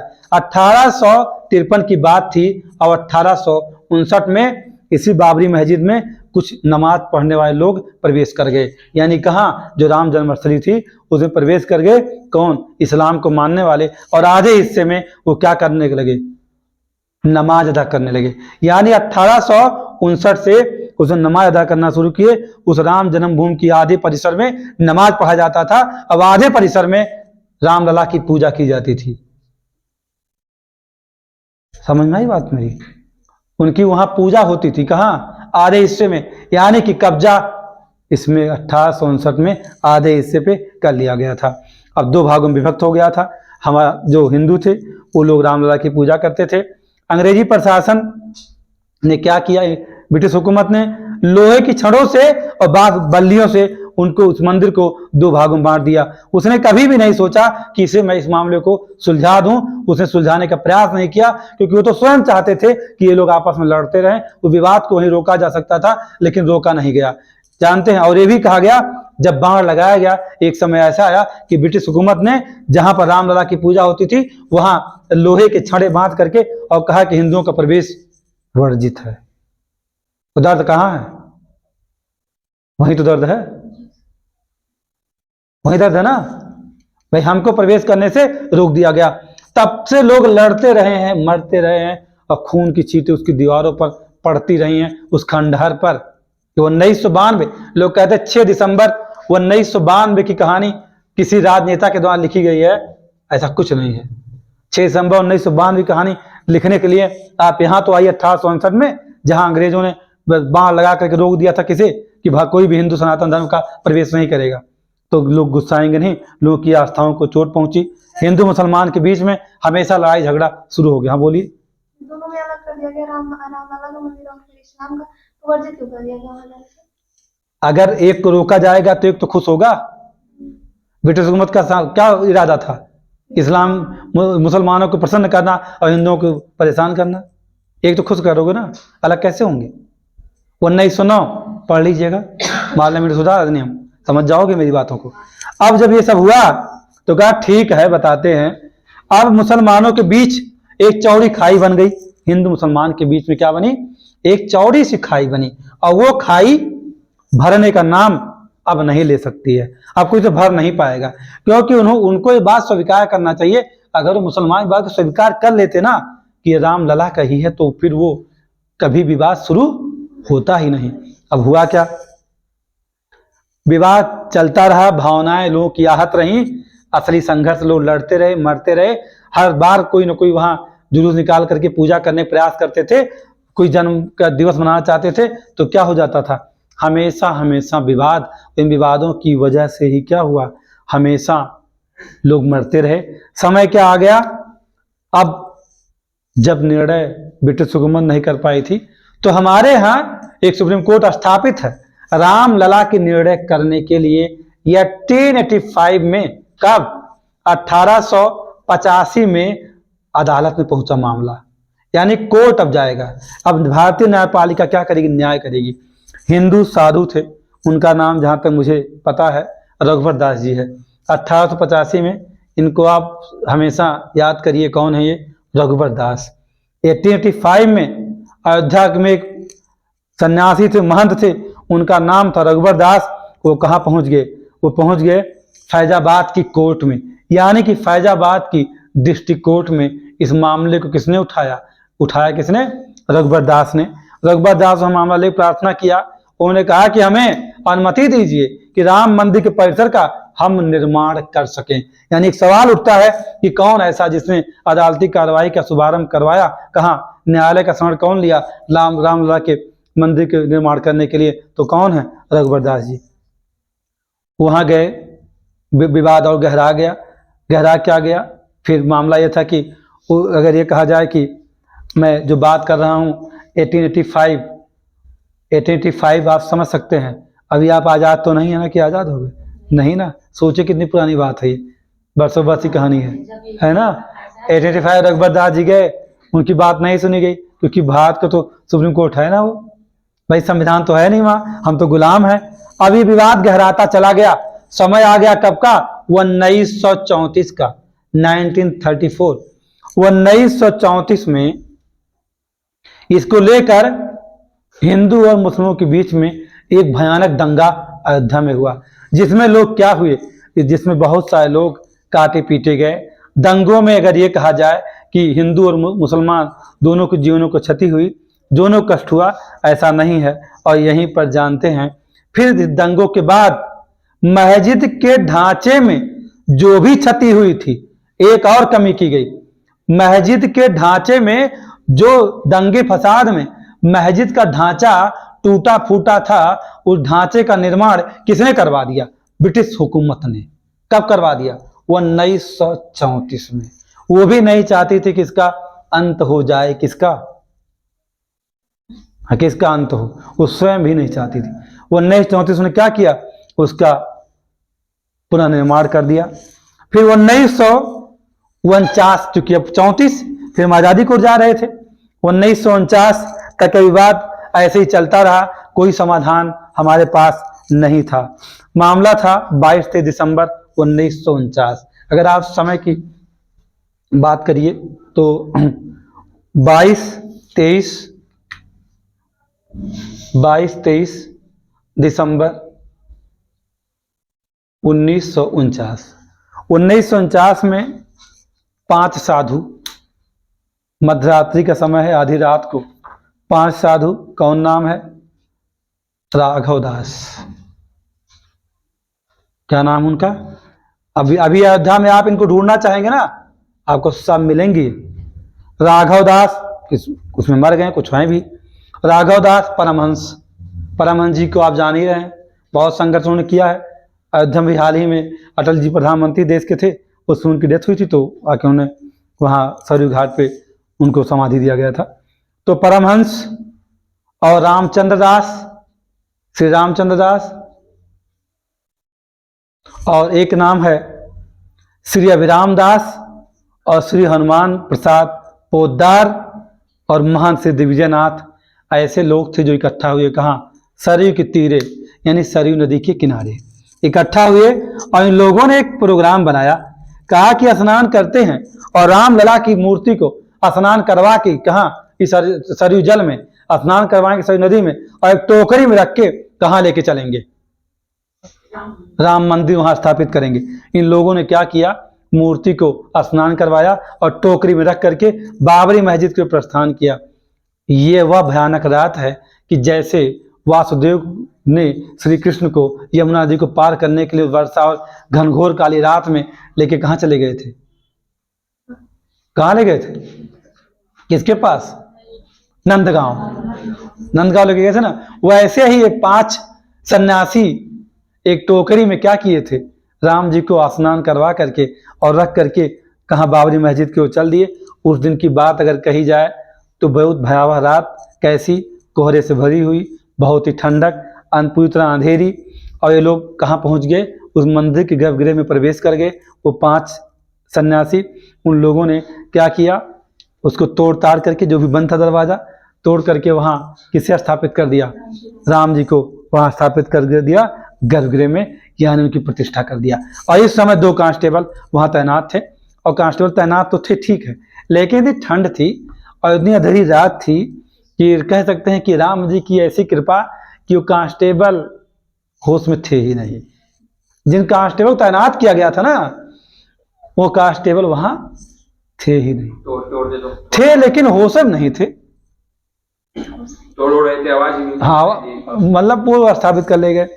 अब इसका अगर ये कहा जाए कि अब कुछ लोगों ने कहा कि अरे ये तो चमत्कार हो गया, किसी ने देखा ही नहीं कि कब राम जी आ गए वहां, तो इसको हिंदुओं ने कहा राम जी प्रकट हो गए। अब इसको चमत्कार सिद्ध कर दिया गया इन 5 सन्यासियों। और इन 5 सन्यासियों, परमहंस, जहां तक मुझे पता है, मैं बहुत अच्छे जानता हूं, और परमहंस जी को मैं एक बार देखा भी हूं। उनका अखाड़ा अयोध्या में खाकी अखाड़ा के नाम जाना जाता है, वही उनका निवास स्थान था। मैं अयोध्या जब पहली बार मैं छोटा में आया था जब यहाँ, तो वहां मैं गया, देखा था अपनी आंखों से, जैसे कि देवरहा बाबा के लोग फोटो देखते हैं, वैसे परमहंस जी अजान बाहु, हाथ लंबे, और ये जो उधर है वो एकदम अंदर, दुबले पतले, बिल्कुल ऋषि जैसा थे। बड़ी उनकी महत्ता रही। वो बहुत संघर्ष करते रहे, कहाँ? अयोध्या लेके संसद दिल्ली तक लड़ते रहे।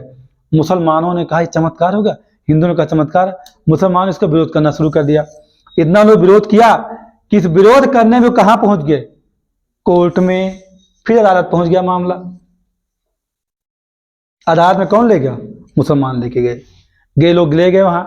अब इन लोगों को मुकदमा दायर हो किसके ऊपर? जो ये महान भाव सन्यासी थे। और ये कहा गया, ये भी बात है कि उसमें न्यायालय ने एक बहुत अच्छा निर्णय किया। उसने कहा कि इस विवादित स्थान को में ताला लगा दिया जाए, यहाँ मूर्ति की स्थापना नहीं होगी, और ये कहा गया कि ये मस्जिद है। सबसे बुरी बात ये रही, ये माना गया कि ये मस्जिद है और किसी मूर्ति के सामने आप नमाज नहीं अदा कर सकते हैं, इसलिए यहाँ ताला लग जाएगा। यानी ताला लगवा दिया गया किसके द्वारा? कोर्ट के द्वारा। और एक मौलवी को नियुक्त कर दिया गया देख रेख करने के लिए। ये कहानी कब की है? 1949 की। यानी किसके हाथों में? कितना संघर्ष है, बहुत संघर्ष है ना, बहुत। फिर 1959 और 61 की बात करिए बात। कब? 1959 1961। 1959-61 में हिंदू मुसलमान फिर टकरा गए और फिर हमेशा कभी वक़्फ़ बोर्ड को जाता था, कभी शिया सुन्नी बोर्ड को जाता था। जिम्मेदारियां किसका? क्या कहते हैं, विवादित स्थल का। कभी कोई कहता था सुन्नी बोर्ड देखेगा, इसका संरक्षण करेगा, रख रखाव करेगा, कभी कोई कुछ कहता था। लेकिन हिंदुओं के लिए अगर बात किया जाए तो उनको कुछ मिल नहीं रहा था, हमेशा वो क्या है, हार रहे थे। अब तभी एक समय ऐसा आने वाला है, वक़्फ़ बोर्ड के समक्ष, वक़्फ़ बोर्ड जानते कहाँ है? लखनऊ में बना हुआ है। और वक़्फ़ बोर्ड की संपत्ति चौक में भी आपके है, एक मस्जिद बनी है, वहाँ आप जाके पढ़ लीजिएगा, कनेक्ट हो जाएगा। जब मस्जिद पर बार बार होता था कि जब भी जो निर्णय होता था मस्जिद के पक्ष में होता था। तो अभी आप जानते हैं, आप कहीं देखिए कारसेवकपुरम में जाइएगा, कोठारी बंधु की आप फोटो देखिएगा। किसकी? कोठारी बंधु, दो भाई हैं जो शहीद हो गए थे। तो कोठारी बंधुओं ने क्या किया? मस्जिद के गुंबद पे ध्वज फहरा दिया, यानी झंडा फहराया। और उस झंडा फहराने में उनका भाग्य यह रहा या दुर्भाग्य यह रहा कि कोठारी बंधुओं को गोली मार दी गई और शहीद हो गए ध्वज फहराते हुए। किस पर? उस गुंबद पर, भगवा ध्वज। फिर 1983 की बात आ गई। ये कहानी थी 59-61 की। फिर 1983 में विश्व हिंदू परिषद के आह्वान पर देश में गंगा यात्रा निकाली गई। कैसी गंगा यात्रा? बंगाल से लेकर सोमनाथ तक की यात्रा। और इस यात्रा में सभी लोग जुड़ते चले गए और श्री राम मंदिर की महत्ता को उस गंगा यात्रा में बताया जाता था। किसमें? गंगा यात्रा में। और वो गंगा यात्रा बहुत चर्चित है, क्योंकि यही इस सनातन धर्म के लोगों को क्या करेगी? इकट्ठा कर लेगी।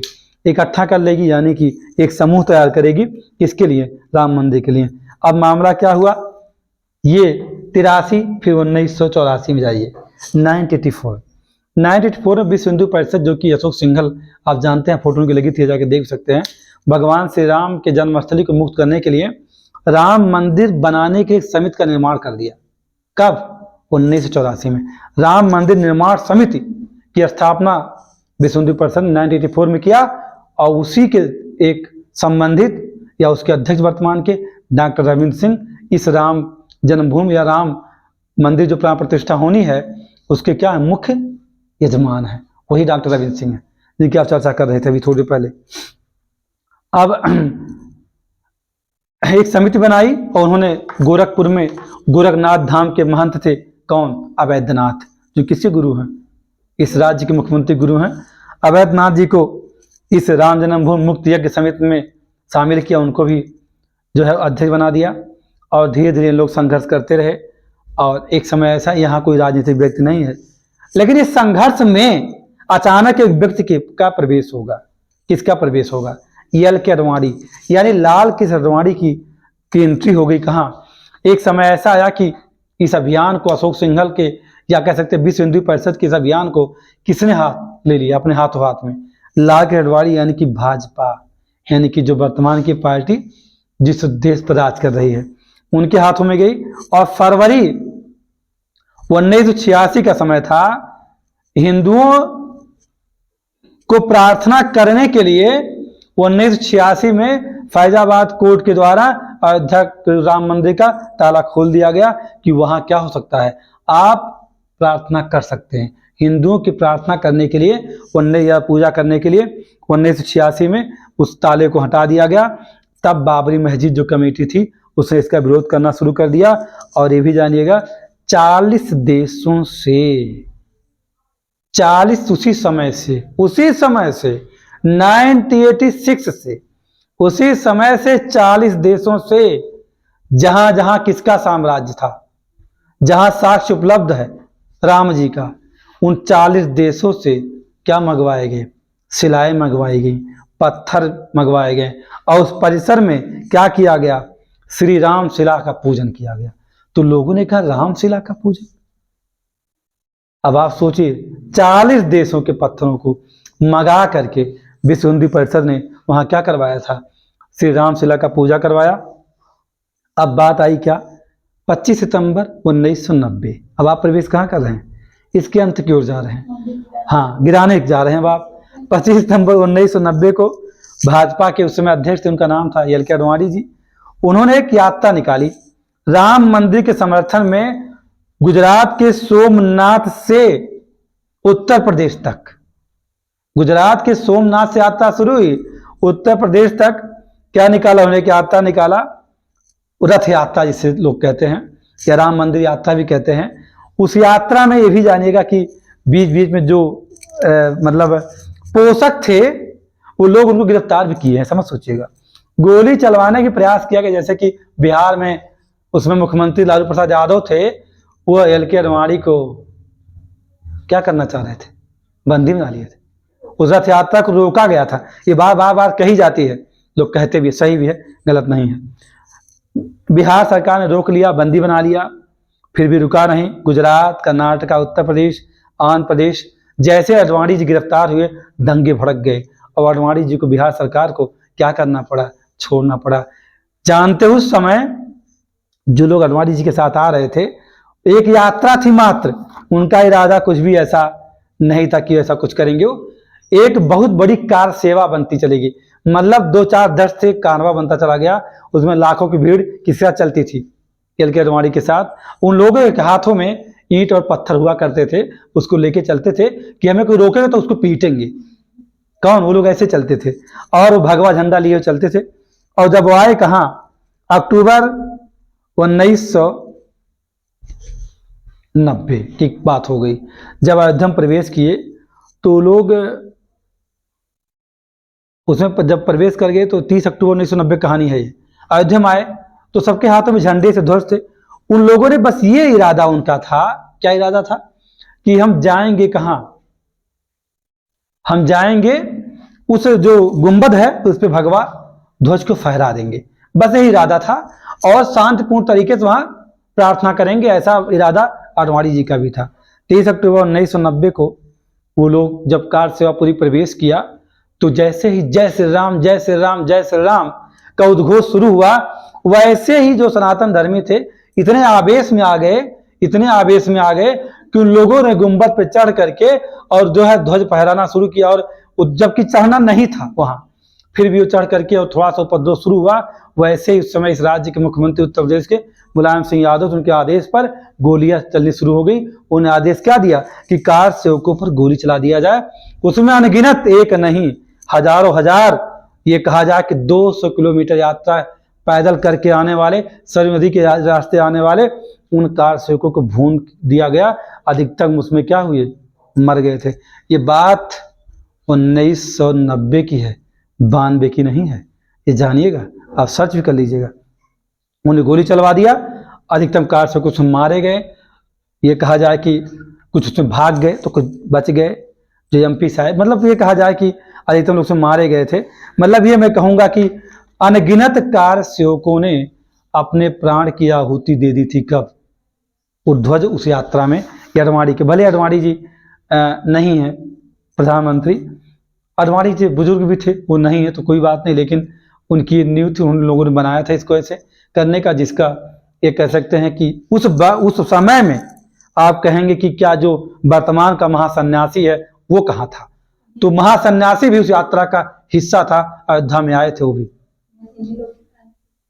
भी आए थे अयोध्या में। कहाँ, उस राम जब 30 अक्टूबर 1990 की कहानी है, तो वो भी यहाँ आए थे। अब बात क्या हुआ, 6 दिसंबर 1992 हमारे अनुसार हमारा विजय दिवस है, इस्लाम के अनुसार या उनका शोक दिवस है। वो शोक मनाते हैं, वो मनाए शोक, और लेकिन हमारे लिए क्या है, ये विजय दिवस है, क्योंकि हमने विजय प्राप्त किया है। तो लगभग 1 लाख कार सेवक नदी के रास्ते, जल मार्ग, स्थल मार्ग, ट्रेन के साथ जैसे जैसे आप आए, वो आ गए कहाँ, अयोध्या में। लगभग 1 लाख कार सेवक वो कहाँ से आए थे पता नहीं, किन हिस्सों से आए थे, भारत के अलग अलग हिस्सों से आए थे। वो लोग आए और 6 दिसंबर 1992 को चढ़ करके बाबरी मस्जिद को क्या किया, ढहा दिया, पूरा का पूरा। पहला गुंबद, सब गुंबद गिरता चला गया और एक एक ईंट को उठा ले गए। मतलब कि उस बाबरी मस्जिद का वहां ईंट भी नहीं छोड़ा गया कि उस ईंट से आप दोबारा उसे खड़ा कर सकें, ऐसी दशा बना दिया।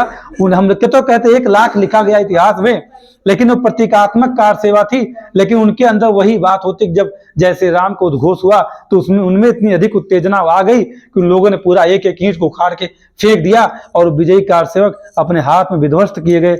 मस्जिद का सारा सामान जो भी था लेके चले गए, पता नहीं कहाँ चला गया, वो कहाँ लेके चले गए वही जाने। हमारे यहाँ के कुछ कार सेवकों में से कुछ कार सेवक ऐसे रहे जो यहाँ से कहाँ चले गए, ऑस्ट्रेलिया अमेरिका में बस गए। उन लोगों ने इसके बारे में अमेरिका जैसे देश को, ऑस्ट्रेलिया जैसे देश को, इंग्लैंड जैसे देश को अपने लेख के माध्यम से बताया। तो इसीलिए सवाल किया गया था अटल बिहारी वाजपेयी से कि ये बताइए कि आपके यहाँ राम जन्मस्थली के विवाद क्यों है? कहीं तो वो तो राम तो सबके हैं। उस देश ने कहा, उस देश के अटल जी से कहा कि राम किसके, राम तो सबके हैं भाई, हम भी राम को जानते, तो उसका विवाद किस बात का है? तो उन्होंने कहा कि यह एक विचार और मानसिक अवस्था का, उन्हें ऐसा कुछ जवाब देकर के चीजों को टाल दिया। अटल बिहारी वाजपेयी भी इस चीज को चाहते थे। हाँ, एक बात यह भी है कि 6 दिसंबर 1992 में अडवाणी हैं, मुरली मनोहर जोशी हैं, विनय कटियार हैं। इस बात को आप जाने रहिएगा। अयोध्या में सांप्रदायिक दंगे घटनाएं घटती एक नहीं, लगातार संघर्ष करते रहे, खाली गुंबद नहीं गिरा रहे थे। उस संप्रदाय से वो लड़ भी रहे थे और तीनों गुंबद को ध्वस्त करके जब सब कुछ नष्ट कर दिया तो किसे तबाह कर दिया? उस संप्रदाय के लोगों को। और यहाँ से बहुत सारे लोग छोड़ के भाग गए क्या, अयोध्या को मुक्त कर दिए उस संप्रदाय के लोग। हमने कहा ना कि यहाँ से कुछ लोग बंबई चले गए, कुछ लोग चले गए ऑस्ट्रेलिया, ऐसे से चलते चले गए कार से। फिर फरवरी 2002 की बात आई। फरवरी 2002 बहुत चर्चित मामला है। इसमें तो किसी के ऊपर बहुत ही कालिक पोत दी गई है, लेकिन इस बात कहानी को आज सुनने के बाद कभी भी आप अब दोषी नहीं ठहराएंगे। मैं जिसकी कहानी को सुना रहा हूं, फरवरी 2002 की बात थी। हजारों की संख्या में कार सेवक अयोध्या में आए। वो क्या करना चाहते थे? राम मंदिर का निर्माण करना चाहते थे। लेकिन चूंकि अदालत के समक्ष केस विचाराधीन था, इसलिए बहुत सारे नेताओं ने कहा कि नहीं, इसका हम प्रतीक्षा करते हैं और हम अभी मंदिर का निर्माण नहीं करेंगे, क्योंकि ये मामला कोर्ट में लंबित है। जब कोर्ट का निर्णय आएगा तो हम ऐसा करेंगे। वो लौट रहे थे 27 फरवरी 2002 को रेल से लौटते हुए जब गुजरात पहुंचे, कौन? ये कार सेवक। जैसे पहुंचे थे वैसे ही कुछ मतलब कौन, मुस्लिम संप्रदाय के लोगों ने उस ट्रेन में आग लगा दिया। कौन सी ट्रेन में? कार सेवक। जो कार सेवक यहाँ आए थे अयोध्या, तो लौट के वहाँ गए, गुजरात पहुंचे। जैसे ही पहुंचे 27 फरवरी 2002 को वापस यहाँ गए, वहाँ पहुंच गए थे वो लोग। जैसे पहुंचे उस पर आग लगा दिया गया।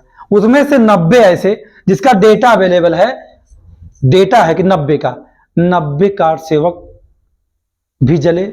उसके अलावा अधिकांश यात्री जिसमें बैठे थे वो जल के सब राख हो गए। अगर ये कहा जाए इन दंगों में किसने 1200 लोगों को शहीद होना पड़ा, तो उसी समय 2002 में एक कांड हुआ जिसकी छाया किसके ऊपर है? गोधरा कांड। जिसकी छाया किसके ऊपर है? नरेंद्र मोदी के ऊपर। अब ये जो लोग कहते हैं कि मोदी जी ने दंगा करवा दिया था, तो मोदी जी ने दंगा नहीं करवाया था। वो दंगा जब अगर कार सेवकों को जिंदा नहीं जलाया जाता तो दंगा नहीं होता। उसमें सरकार कोई दोष नहीं था, इन्होंने कुछ ऐसा किया नहीं था। लेकिन वो बार बार क्या कहते हैं कि इन्होंने दंगा करवा दिया। उसी के बाद अमेरिका जैसे देश ने कहा कि इस गुजरात के मुख्यमंत्री को वीजा नहीं मिलेगा, ये अमेरिका की यात्रा कभी कर नहीं पाएगा। लेकिन उसे इस बात का अंदाजा नहीं था, चाहे पुतिन हो और चाहे अमेरिकी राष्ट्रपति को, ये नहीं जानते थे कि ये जो अभी आज गोधरा में जला के राख कर दिया है वो कभी उस देश का क्या बनेगा, प्रमुख बनेगा और पूरी दुनिया में क्या करेगा। वर्तमान में जो स्थिति है, ईरान को हैंडल करने के बाद भारत की ऐसी स्थिति है कि इस देश का प्रधानमंत्री संपूर्ण जितने राष्ट्र हैं सबका नेतृत्व करता बन गया है। जब भी विश्व युद्ध होगा बिना भारत के विश्व युद्ध लड़ा ही नहीं जाएगा और बिना भारत की मदद के कोई जीतेगा भी नहीं, ये अच्छे से जानिए। तो इसको अंदाजा किसी, ना पुतिन को अंदाजा था, कुछ जानते। जब आए थे पुतिन और अटल जी बैठे थे और पीछे खड़े थे मोदी जी हाथ बांध के, तो कहा कि भाई ये कौन है, कहीं ना जानो कौन है, अब जानो कौन है, अब तो देखिए ना कौन है, अब तो आप देख ही रहे हैं। तो ये जो दंगा वाली बात है, ये कभी ना आपके मन में आए कि मोदी जी ने गोधरा में कोई दंगा करवाया था, उन्होंने दंगा नहीं करवाया था। जब आप मुझे जलाएंगे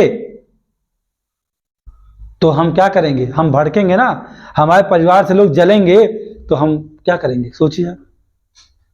तो इसमें सरकार कोई दोष नहीं था। हाँ, 6 दिसंबर 1992 में जब ढह रही थी मस्जिद, कल्याण सिंह राज्य के मुख्यमंत्री थे, उन्होंने कहा मैं रिजाइन दे दूंगा, जाओ तोड़ लो। जो टूटने लगा तो ध्वस्त हो गई क्या मस्जिद, उन्हें त्यागपत्र दे दिया। किसने, कल्याण सिंह ने, मुख्यमंत्री के पद से का चुनाव हो जाए। ऐसे बलिदान हैं, ऐसे मत सोचिए कि अब उनके अंदर कितनी हिम्मत रही होगी। लाखों लाख लोग शहीद हो रहे हैं। अब बात आ गई क्या, ये विवाद फिर पहुंचा कहां, 2010 में इलाहाबाद हाई कोर्ट गया। हाई कोर्ट अपना निर्णय दिया किसके पक्ष में, उसने कहा कि इसको 3 बराबरी भागों में बांट दिया जाए, क्योंकि उसमें वक्फ बोर्ड को दिया जाए, उसमें निर्मोही अखाड़े को दिया जाए और राम जन्मभूमि समिति को दिया जाए, जो समिति बनी है उसको, मतलब 3 भागों में बांटने की बात की गई। उसने कहा जब मामला 2011 में सुप्रीम कोर्ट के समक्ष गया तो उसने इलाहाबाद के हाई कोर्ट के फैसले पर पूरी तरह रोक लगा दिया, कहा फैसला ठीक नहीं है। तब 2017 एक आउट ऑफ सेटलमेंट कोर्ट बनाया गया।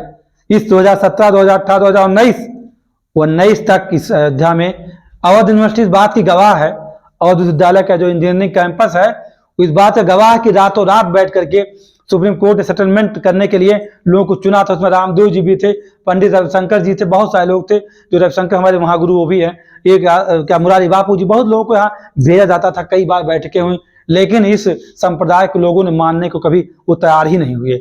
सुप्रीम कोर्ट अगर कोई कहता है कि सुप्रीम कोर्ट ने पक्षपात करके निर्णय दिया है तो बेहूदो पहले देखो कि इसका गवाह तो यूनिवर्सिटी है ना, इसका इंजीनियरिंग कैंपस जो पीछे से गेट है और जाके देखिए उस गेट के अंदर रात भर मीटिंग चलती थी।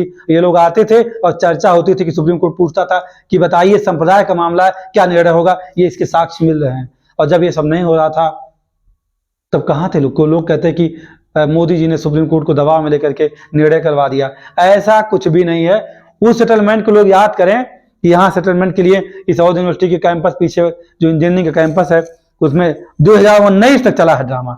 मामले की सुनवाई चलती रही।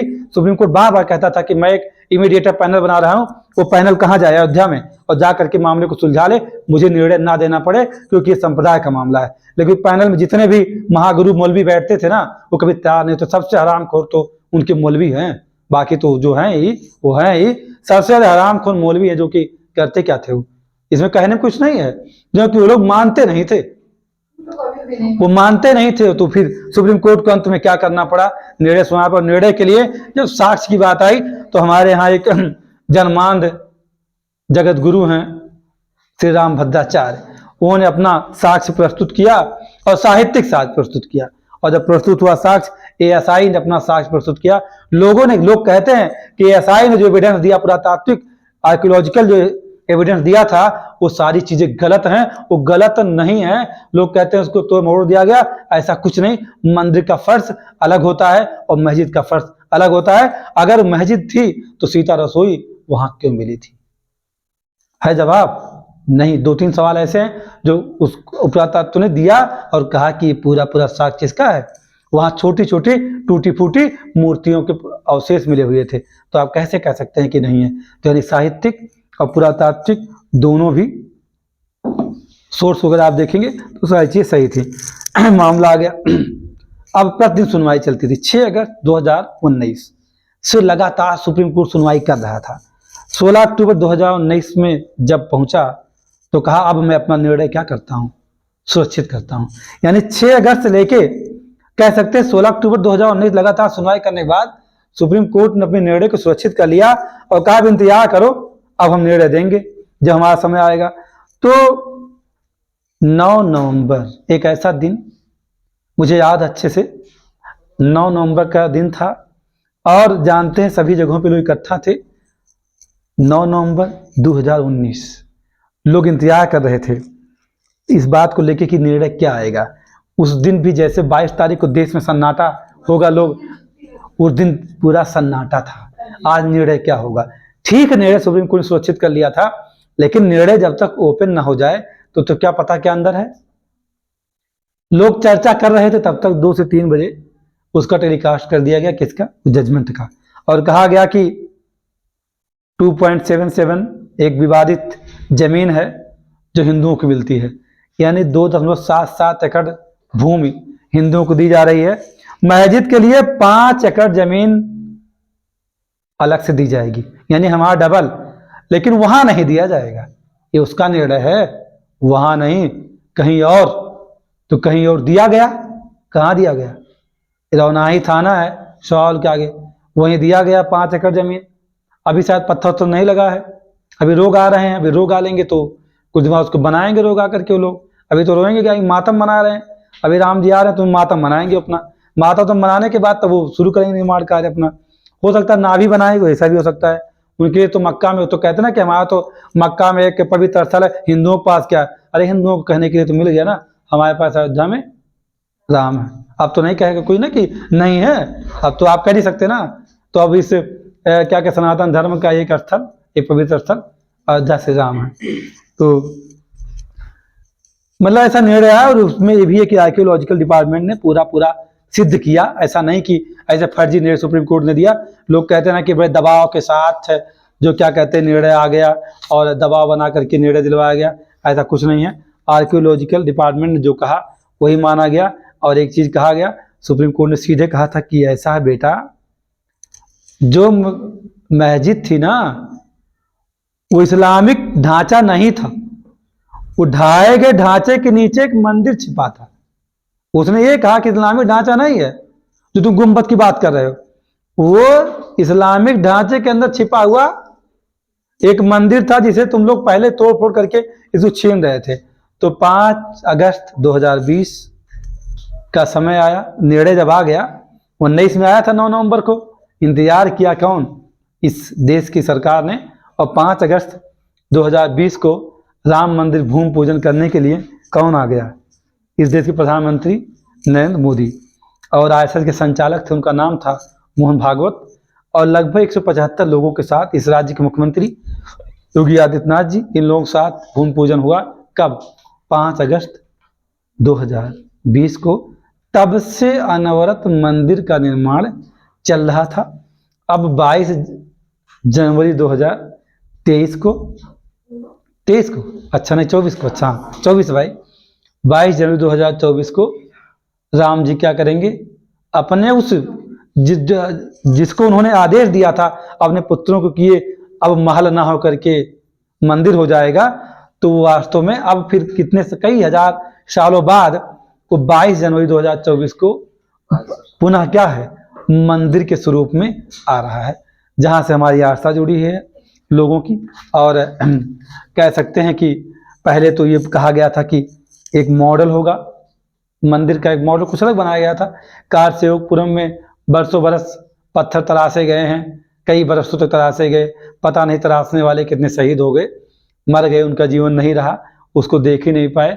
लेकिन कह सकते हैं कि उंगलियां बहुतों की घिसी होंगी उसमें, ऐसी बात नहीं, आंखें बहुतों लोगों की चली गई होंगी, रोशनी ही नहीं रही होगी, क्योंकि बहुत बारीकी से वहाँ कार्य किए गए थे। उसमें ऐसा भी था कि अगर सुप्रीम कोर्ट का निर्णय नहीं भी आता तो एक समय ऐसा आता कि वो इसको एक एक पत्थर को उठा करके लोग मंदिर बना देते, ऐसी लोगों की तैयारी से रातों बन जाता। लेकिन सुप्रीम कोर्ट ने अपना दखल दिया और एक अच्छा निर्णय भी दिया। और अब आप समझ सकते हैं, तो पूरी की पूरी कहानी अगर कहा जाए, प्रस्तावित जो राम मंदिर था, मंदिर जैसे बनना चाहिए था वैसा नहीं। जब ये बनना शुरू हुआ, भूमि पूजन हुआ, तो ये हुआ कि इसको नागर शैली से मिलता जुलता ऐसा बनाया जाए तो उस शैली में बनाया गया। और एक विशालकाय मंदिर, इस बात की अभी तो उस अपने पूर्ण अवस्था में नहीं आया है, भले ही वहाँ प्राण प्रतिष्ठा की जा रही है। जब पूर्ण अवस्था में आएगा तो इस विश्व, इस दुनिया का, इस पृथ्वी का सबसे विशालकाय मंदिर बनने की प्रबल संभावना है। वो अपना रिकॉर्ड जरूर बनाएगा, इस बात की उम्मीद की जाती है। तो आपके मन में कभी भी इस बात को भ्रम ना रहे, किस बात को लेकर के, कि जो है क्या कहते हैं, ये विवाद किसी एक का था या इसके जो कारण बताए जाते हैं उसको लेकर कभी भ्रमित ना होइए। हाँ, एक आस्था के विषय है और ये बात हर किसी को समझना चाहिए कि राम के पहले कोई नहीं है ना, ना ईसा मसीह हैं और ना इस्लाम है और ना ही बौद्ध है।